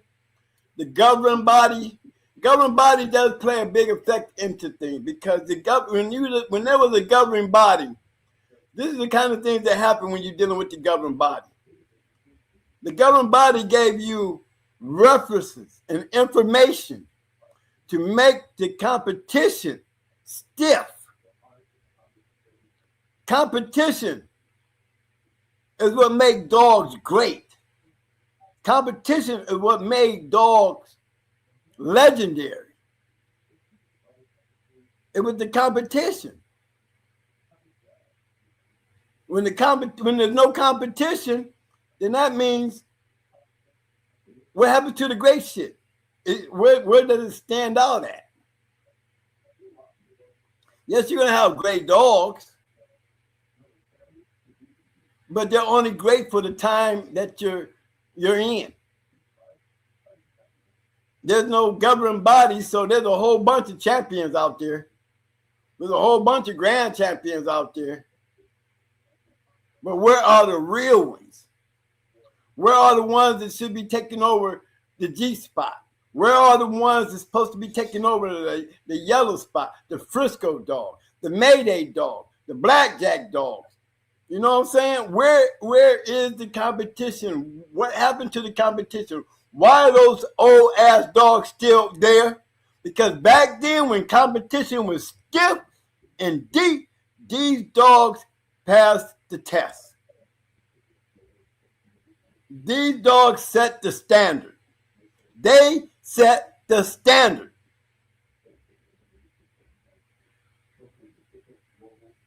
So until that list changes, the standard is still a high bar. Y'all have not fucked with the high bar. That's just a fact. It's not even nothing to argue about. Times have changed, gentlemen. Yes, sir. Times have changed. Big shout out to my man, Tall Stranger. He said Vanna Boy set a standard. But he wasn't the only one. Yeah, he was definitely in the beginning. Mm-hmm. Yes, they were definitely the one. It wasn't David Tant. It was them Havana boys, them Latino. You notice they always seem to be popping up, missing link. You know what I mean? Come on. You can't forget Stone City. Stone City. Hey. When the brothers start getting our hands on them, we did is made it even greater because we were doing a lot of things with them. Hey, mommy. Hey, stop.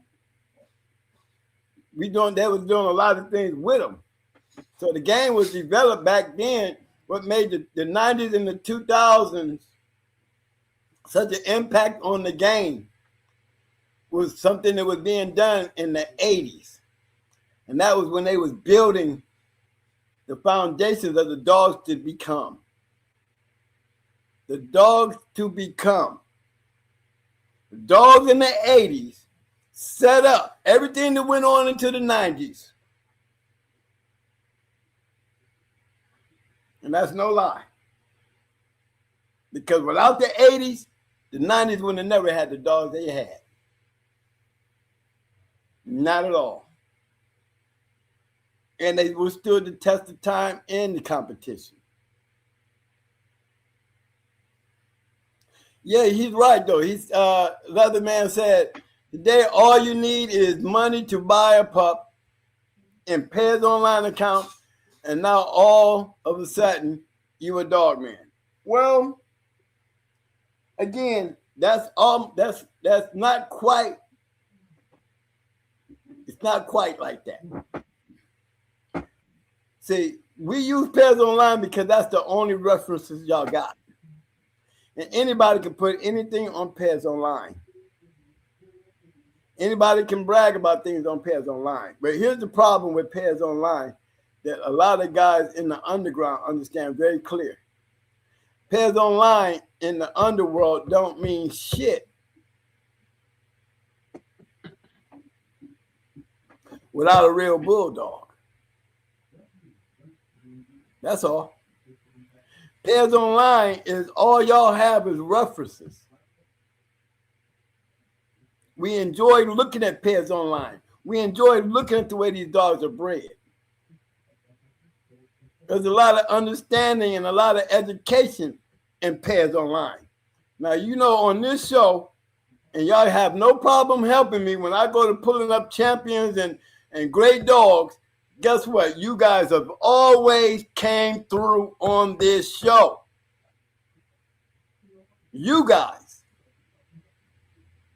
Y'all have put up champions on here. They might not be worth a buck. It's just the dogs that we maybe hardly don't know about. But when you look at their pedigrees, you got to respect it. You got to respect it, because if it wasn't worth talking about, he wouldn't be on the show. Now, somewhere down in there, somebody might have something foul to say. You might be picking on one of them damn dogs that's still moving around, and you get to find the fuck out. You know what I'm saying? Say the right word, you might find the fuck out. Because don't put the game in shame too quick because you don't know. See, there's still people out here getting busted for dog fighting. There's still great dogs popping up on pairs online. We don't know what year, when they did this, when they did that. We don't know none of that. All we can go on is based on what the only thing that we got to pull up on. Pairs online. But when you got yourself out there like that, guess what? Only the fearful will stay away from pairs online to go find the fuck out. You know what I mean? Only the fearful. The ones that ain't got no fear, they probably sitting there with their shit on pairs online. And that's all they want to do is be able to go over there and look at their shit. And guess what? Pick up the phone and get in touch with one of them and find the fuck out. Because you ain't going to catch him on Facebook talking shit. You ain't going to catch him on a podcast talking shit. He probably sitting back there in the back street, ain't said a word. Probably sitting there with a yard full of that badass shit. Them's the ones that make it worth it. You know, don't go looking for it on Facebook or Instagram or so quick to tell somebody's business. Or know? YouTube. Don't forget YouTube. Yeah, you can't do that. You know, Tom Brown is the only man I know can get up there and talk about awards of his dogs. Entitling his dogs. And all this other shit that Tom says. And we look at him like we couldn't dare do what Tom doing. We wouldn't dare do what Tom do. What one of us gonna get up there and talk about our dogs being titled? Come on now. Who's gonna be sitting there in a chair, rubbing this damn dog, talking about how his ability is, how he looks, and how his puppies is getting titled out and showing good. You know what I'm saying? Who but Tom can do that?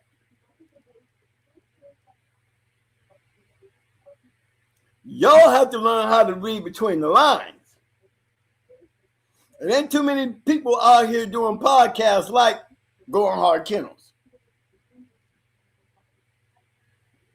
Because we're only taking you in our past, and we're giving you so much information from the past.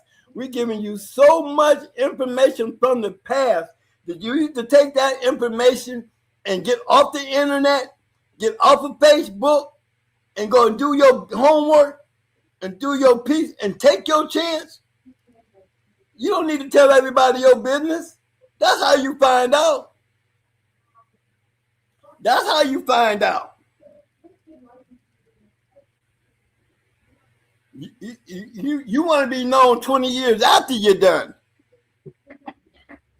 Don't be spend the next 20 years trying to be great 20 years later. Save all that blah, blah, blah shit for the ones that's upstairs doing all the blah, blah, blah. Don't be so quick to go out here defending your yard when your yard can defend itself. If you're out here buying dogs for whatever the purpose is, keep it your business. Keep it to yourself. Don't be so quick to, we old school. We can pull all this shit up. Don't mean nothing to us because we can't get in trouble. But for those who want a future, 20 years down the line, want to be talk about, you won't be on here bragging about your shit. You won't be on no Facebook bragging about your shit. You'll be down there like we used to be when there wasn't no pairs online, when there wasn't no Facebook, and all we had was the journal scanning through who we can go into. That's all we wanted to do. There's guys out there that's so deep into this shit, all they want is competition. They don't want just any competition. They want competition.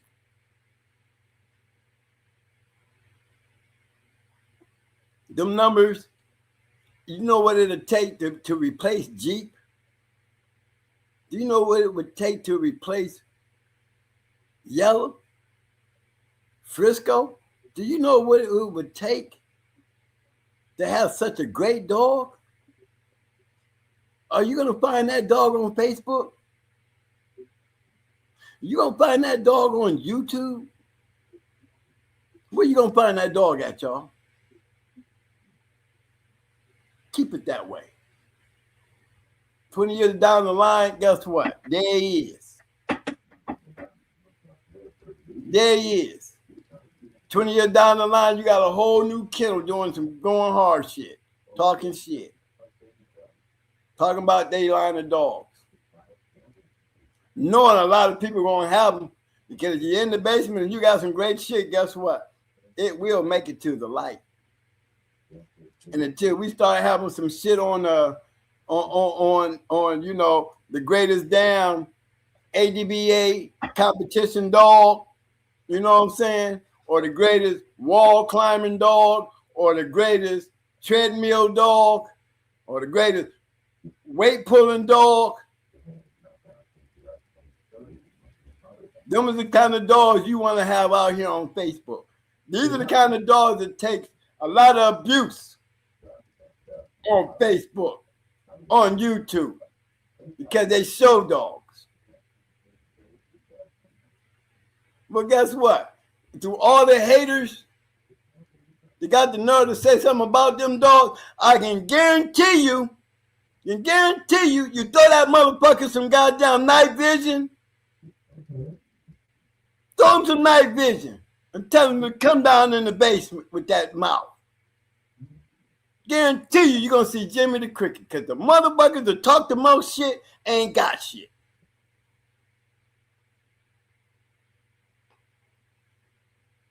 My boy FP Boxer said the rub roll is real. Yes, man. It was real back then. It's going to be real till the end of time. Because if you got a cheating ass, a dude would cheat just to make you look bad. He's so stuck on not losing to you. He would take a thing as petty as a fucking roll to cheat you. Because he don't want to look bad. He's so stuck on making you look bad. He will cheat you in the squanderous thing of a fucking roll. Just so he could run his damn mouth.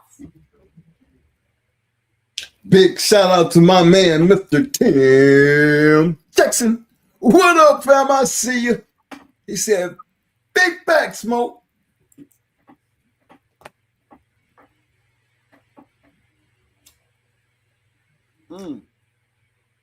But hey, we went over some good shit here, y'all. I mean, and we covered a lot of shit. And a lot of this shit y'all see on Facebook every day. A lot of this shit we talked about tonight, we see it on these YouTube channels. We talk more about goddamn like Jimmy the Cricket than we talk about any one of these damn dogs tonight. You know what I'm saying? How many times did Walt Disney walk in through the door tonight? How many times did we say there's a Jimmy the Cricket? We should have a damn Jimmy the Cricket, have him walking across the screen. You know what I'm saying? Because those who speak the most, and the loudest, is the real Jimmy the Cricket. Because when you pull that card, that's what you get. You get a ticket to Disneyland. You get a ticket to Disneyland. That's right. And the cricket. That's all you're going to see. You're going to see him dancing across the screen. You ain't going to hear nothing else. You ain't going to see him grabbing up no pedigree. You ain't going to see him passing out no numbers. All you're going to see is that quiet. Oh, but you were talking mighty shit when you got everybody laughing at a person. When you walk in there and sound like you Earl Tudor and you know so damn much. Hey, we got a lot of them bookworms out here. Don't let them fool you. All they doing is reading books.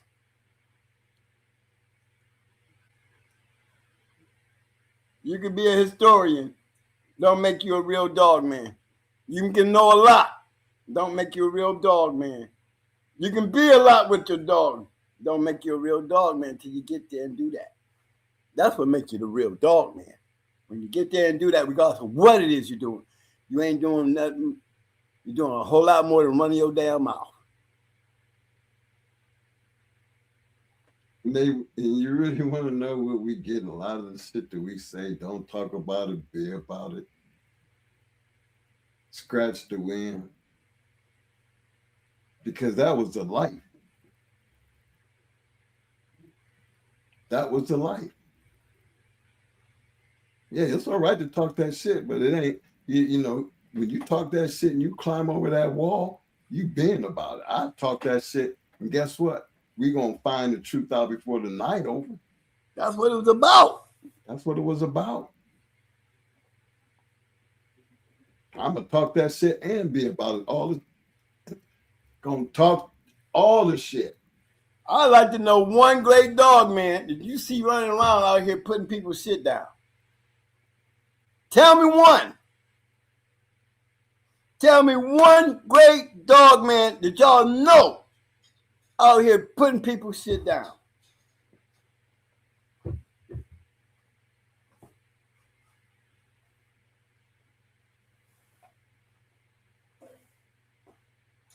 Well, I'll be getting Jimmy the Cricket boy when I be asking them kind of questions.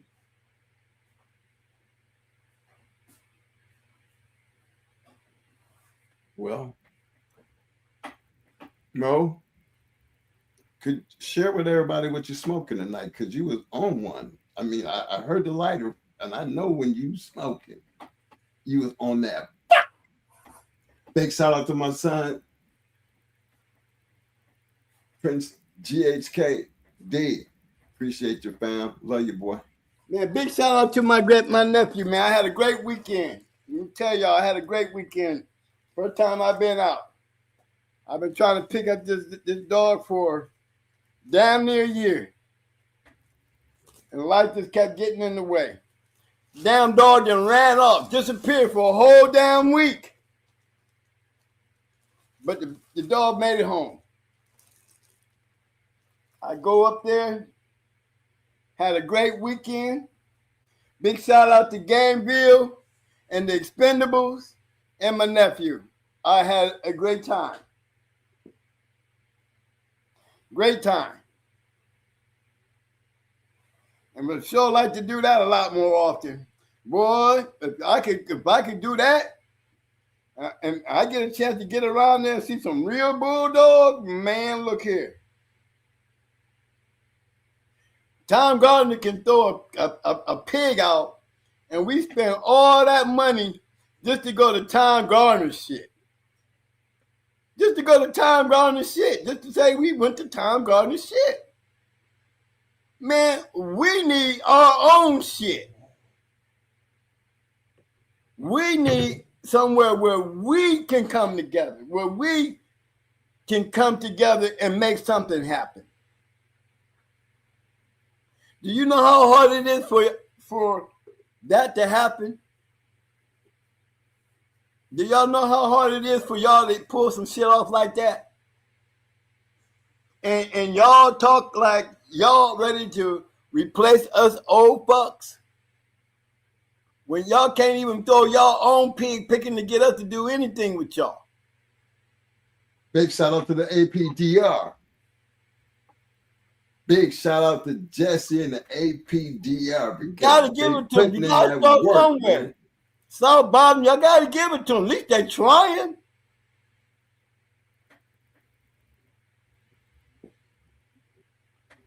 Y'all have every reason in the world to condition your dog for all kinds of different things. Bring them somewhere. Everybody, we need a place that why we got to go to Time Spot?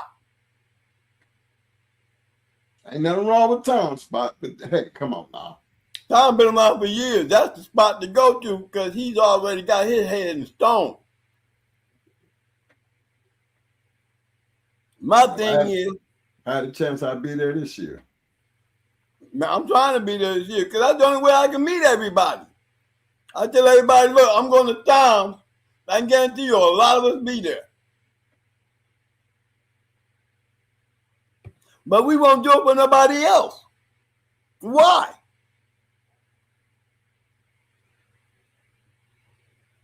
Crickets. Cricket. There go Jimmy the Cricket. Can't nobody explain to me why. Like, here go one. Tim Jackson said it right there. He said, there's too many haters amongst us as brothers.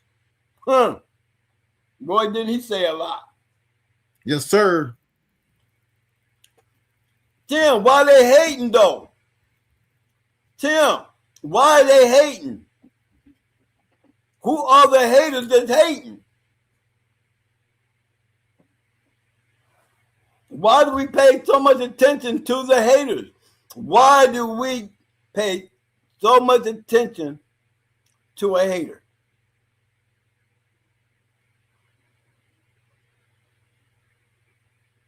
Why do we enjoy trolls? What's so exciting about a troll in a dog world?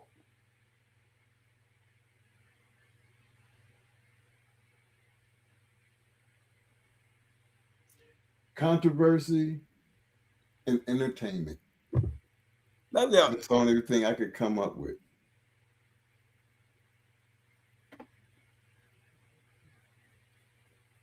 A man that ain't got a goddamn dog on his yard can talk shit to y'all and every podcast around this damn thing, and he can become more recognizable, more famous than any real dog man in the history of the game.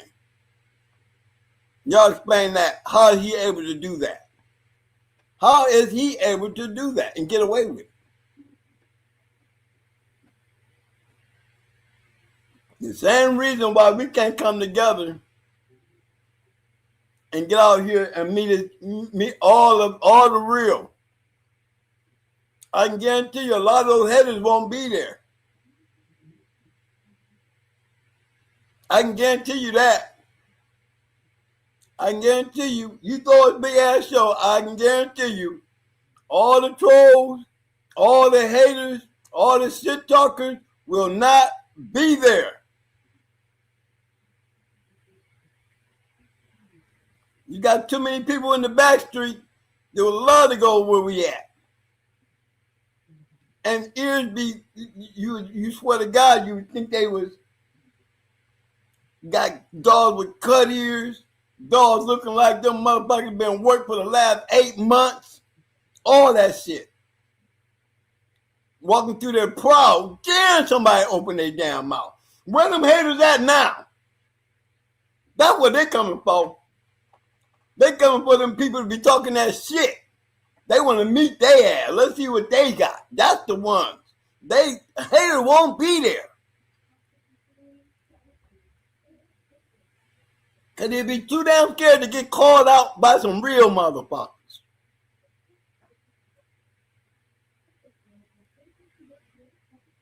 We need a place where we can bring some real bulldogs and feel comfortable about where the fuck we at.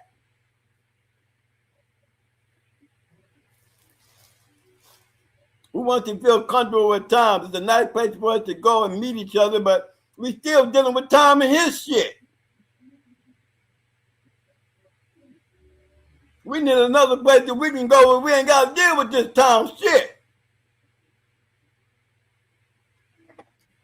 Support the APDR. Support South Bottom. That's a start. How about that? That's a start.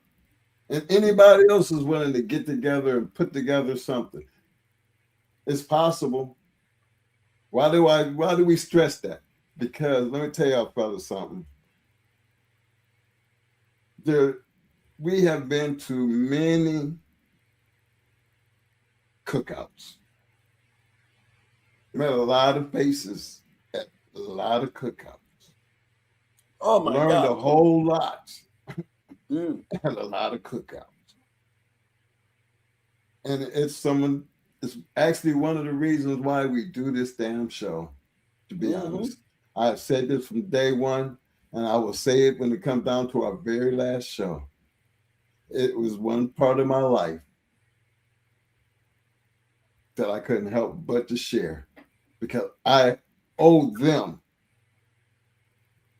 who gave us the opportunity to enjoy that part of this fraternity. They are not meant to be forgotten. What y'all do in the future is y'all future. But you gotta respect the man of the past. Because one damn thing for sure, they definitely left something behind to talk about. So the fuck did. Yes, man. Yes, sir. Fucking game on. I hear you, Tom. I hear you. Well, I grabbed my nuts when I said that. Shit, you right. Game on.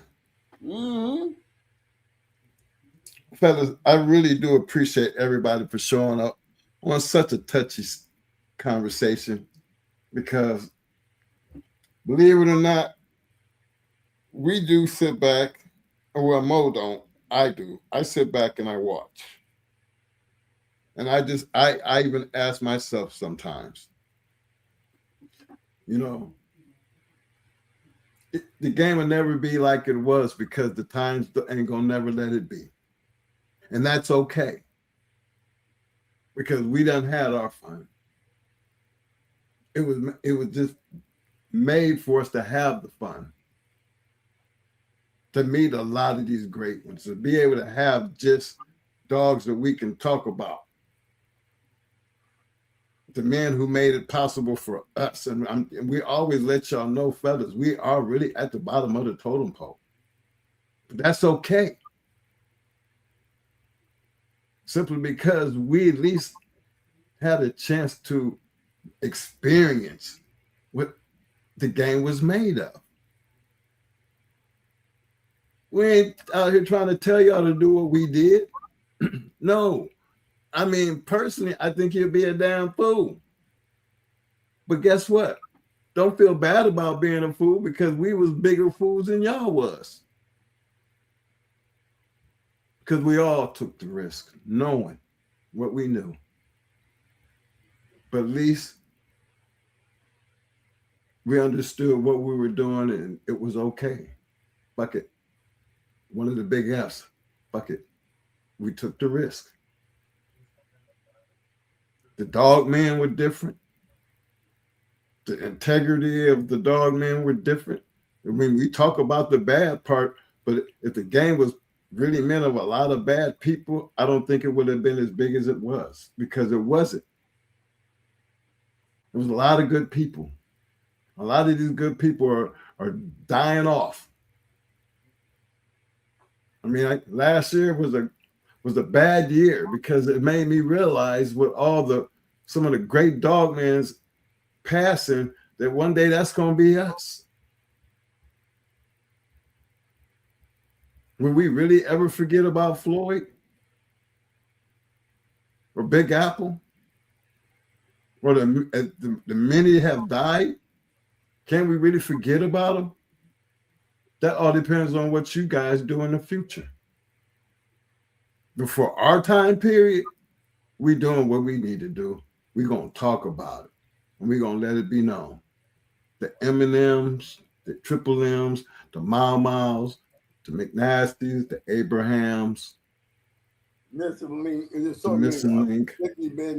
Strictly business. Untouchables. Days in the sniper. Yeah. I mean, Tight, B-Crest, BLB, J-Bo, Boot Camp, Tennessee Dog Pound. I mean, let's just go on and on and on. Don't worry about them. I'm gonna pump it as a memory. All right, bro. But y'all do me a favor. Hey, Tim Jackson, I really appreciate you, man. It's been a long time since I seen you, fam. But he says time has changed because the new generation is about the gamble, not the love of the sport. Brother, you said a whole lot because I don't know where we lost that at. Because the show wasn't happening like that in the 90s and the early 2000s. We were still bulldogging. And there's a lot of my people out there to know that. I want to give a big shout out to all my people overseas who be representing this channel, showing the love, because what we can't do, you can damn sure believe they can, and they letting it be known. So the game is still alive, but that's okay. History will take care of the rest. Y'all gotta hit my cash out, man. Y'all need to help me on my cash out so I can travel, man. I need to help I knew you was gonna say it. I knew the minute you hit that road, you talking about, man, I got to get back on the road. Well, look, the cash app is that ticker that's running across the bottom, fellas. Don't forget to hit the cash app. Don't forget to hit the like button because it's free. All right? South Africa, we out here, twin. MB Fire, you know I'm talking about you, baby. You think I forgot about you, baby? I got you. Appreciate the love. Popping up, you know the Backstreet Boys, they're going to be in there. Yes, sir. Yes, sir. My man, Tim Jackson, this is my first time on the show, and I'm loving it. Preach, Mo. I appreciate you, fam. I appreciate you. Because I know you just didn't hear about it. So you might have just slipped up on it and say, damn, they talking like that? Yep. Real recognize real, fam. Y'all keep it like it is. Again, the F's, hey, it ain't made up. It's all real. He just went down a list of shit. You know what I'm saying? It has been there from the beginning. And I think it's going to always be there. It's going to be like it always has been. It's just about what role you going to play in it. What dog man you going to be. But regardless, you got to respect the workers. Because they believe me, they believe and have a love for the dogs. And without that love,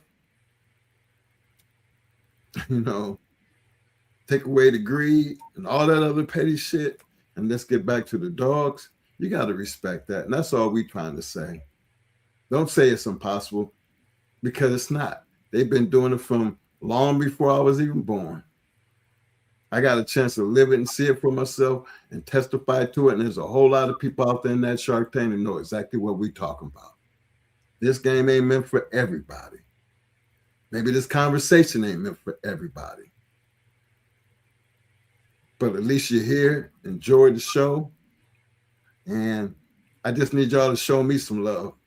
Show my brother Mo some love and give me some goddamn thumbs up, thumbs up, thumbs up, thumbs up. Muscles, muscles. Now, please, give us some damn roses.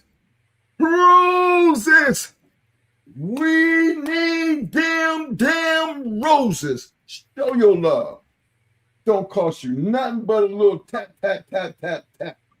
Show your love. Hey, man. Mo, we hit the 1 o'clock mark. Man, you did great, man. You got it off your chest, bro? Yeah, man, I feel good now.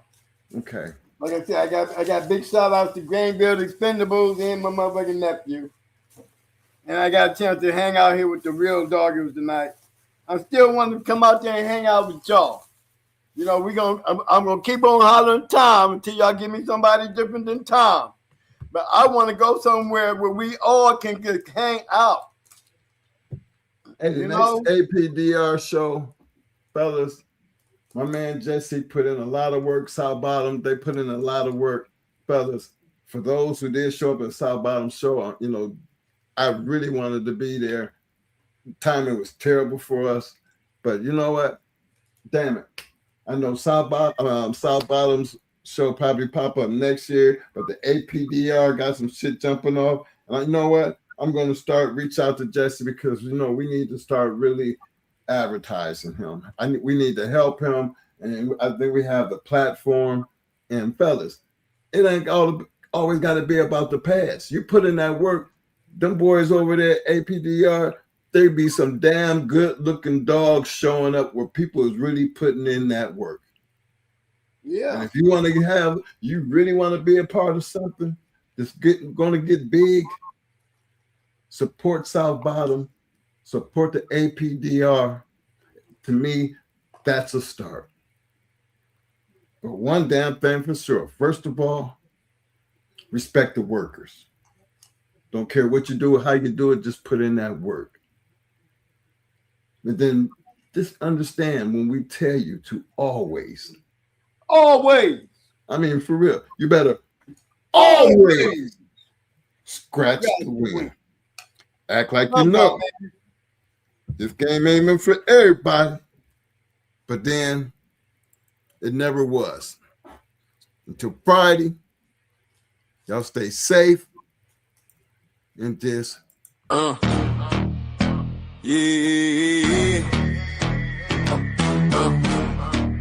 better know my head, but I don't talk about it, be about it.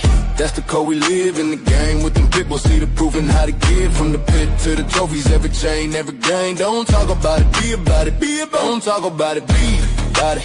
That's the code we live in the game with them people. See the proof and how to give from the pit to the trophies. Every chain, every game. Don't talk about it, be about it, be about it. Most wanted Kennels in the spotlight. Danger alert come with the name. Super Kennels competition, all built for the fame. Work Kennels was the work and work, while Cherokee kept the game strong. Evolution built a bloodline where the heart come from. These dogs ain't hype, they the truth in the pit. Every pedigree stamp when them paws hit the street. Ain't no fairy tales, just that real y'all grit. Don't talk about it, be about it. That's the Pit Bull script. Shout the brothers with the backbone thick. Veer brothers, color brothers, Bishop brothers legit. They don't talk about it, they be about it every day. Put the work in y'all, let the results say. Them boys on the rise, yeah, the circle stay tight. Plow boys, wall boys, Havana boys in the fight. Different flags, same grind, same fire, same spit. Don't talk about it, be about it. That's the litmus test.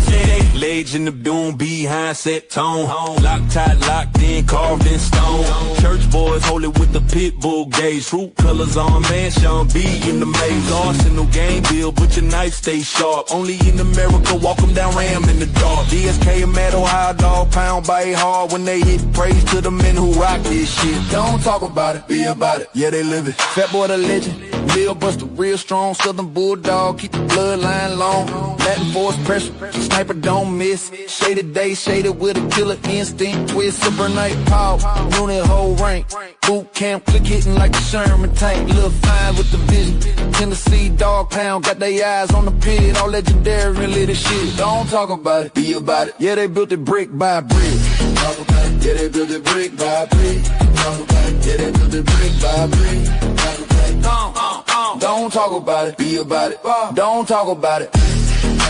That's the yard law, from the pups to the legends, everybody stand tall. Every name on this track got a story that's lit. Don't talk about it, be about it. Boom, boom, boom. Every name on this track got a story that's lit. Don't talk about it, be about it. Call this some legendary pit bull shit, pit bull shit, pit bull shit, pit bull shit, pit bull shit, pit bull shit, pit bull shit, pit bull shit, pit bull shit, pit bull shit.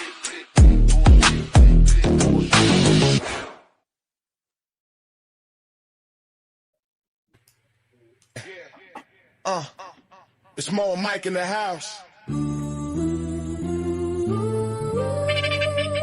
Going hard with the legends. Paying homage, you know. Yo. Twins Mo and Mike, we running this game.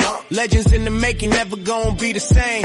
Kennels popping hard, these game dogs raised right. The brat, pretty mama, they shining so bright. La Mayday, what a day, they breathe the heat. Red Ruby L-Rod, they can't accept defeat. With 38 special and yellow bird, we top tier. Champions, grand champions, ain't no fear. Run the register, I'm merit, we got the elite. Mayday bug Jeep, yellow Frisco, feel the beat. Females like honey bunch and awesome, baby, we tight. Bloodline strong, spreading knowledge, taking flight. Scratch to win, don't talk, be about it. We the real deal, you know it's no doubt about it.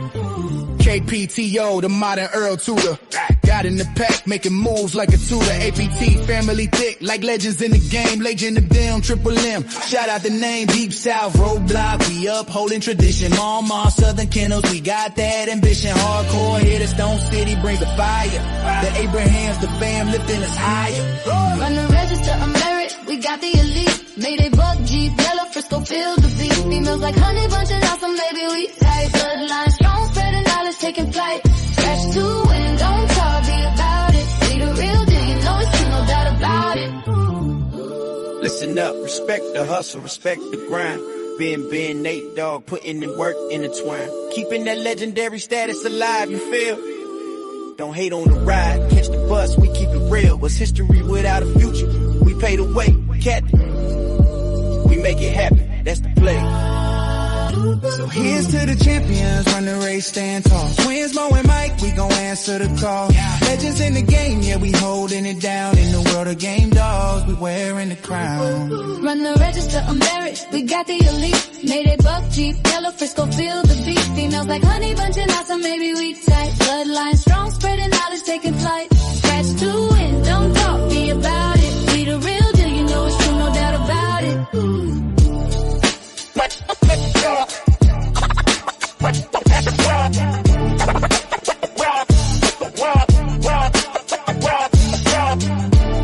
Shout out to Ohio Cash, the man with the plan, Rastaman Boom, Schoolboy, aka the.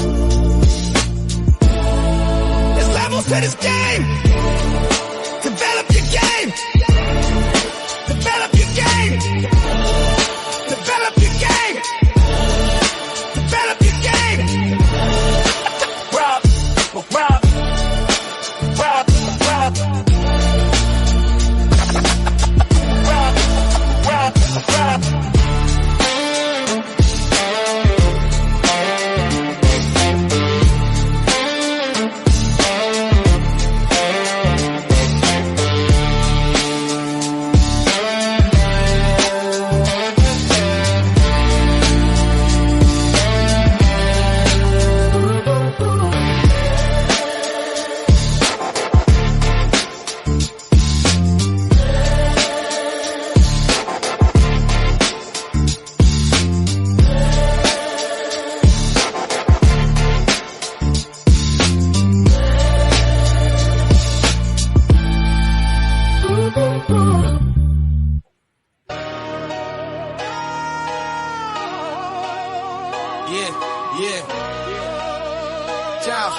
Going hard, Kennels, yeah, we run this yard. Twin bosses, Mo and Mike, every day they go hard. Line stack heavy like a deck full of cards. From yellow Mayday 8s, they bred real stars. Welcome to the yard where the legends get raised, where the chain spots shine and the bloodlines praise. Grand champ King Kunta with that royal type stride. Red Ruby in the pen, red hot worldwide. The brat in the cut, keep the hustle on track. Pretty Mama got the look and the structure intact. El Ride bring the heat, Yellow Bird bring the flame, Gus and 38 special certified in the game. What day in the ring, crowd love in the scene. Dogs moving like ghosts in the champion's dream. From yellow to buck, their foundation is tough. Yellow buck in the veins, yeah, the roots run rough. Mayday in the pedigree, ace in the spine. That old school fire still alive in the line. Twin brothers in command, pushing forward with pride. Going hard on the banner, let the whole world ride. Hard work in the yard, every sunrise earned. Legacy in the dirt, with every chain spot turn. No shortcuts taken, no champions bought. Just blood, sweat, time, and the lessons they taught. Going hard, Kennels, yeah, we run this yard. Twin bosses, Mo and Mike, every day they go hard. Line stack heavy like a deck full of cards. Yellow Mayday ace turning pups into stars. Sheriff Pal bought us in the game, stamp legit. Find him in Tornadoes pedigree. Hall of Fame, double grand champion. James Pogay, the formula showed how to build and sustain. Blueprints in the blood, yeah, the knowledge remain. T.O. our partner, Ohio Cash showed how to win. Turn losses into lessons, now it's trophies we spin. Mama, Triple M, deep south in the mix. Arsenal, Kennel, Stone City, solid foundations, no tricks. Hardcore, BLB up in the spec, it's 6. Yes!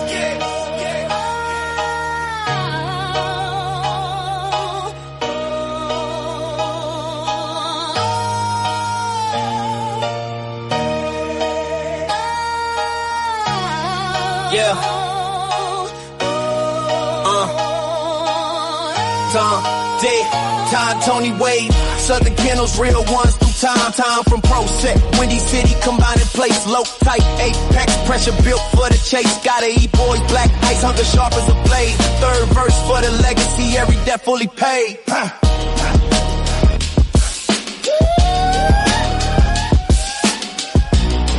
Yeah, I said third verse for the legacy, every debt fully paid.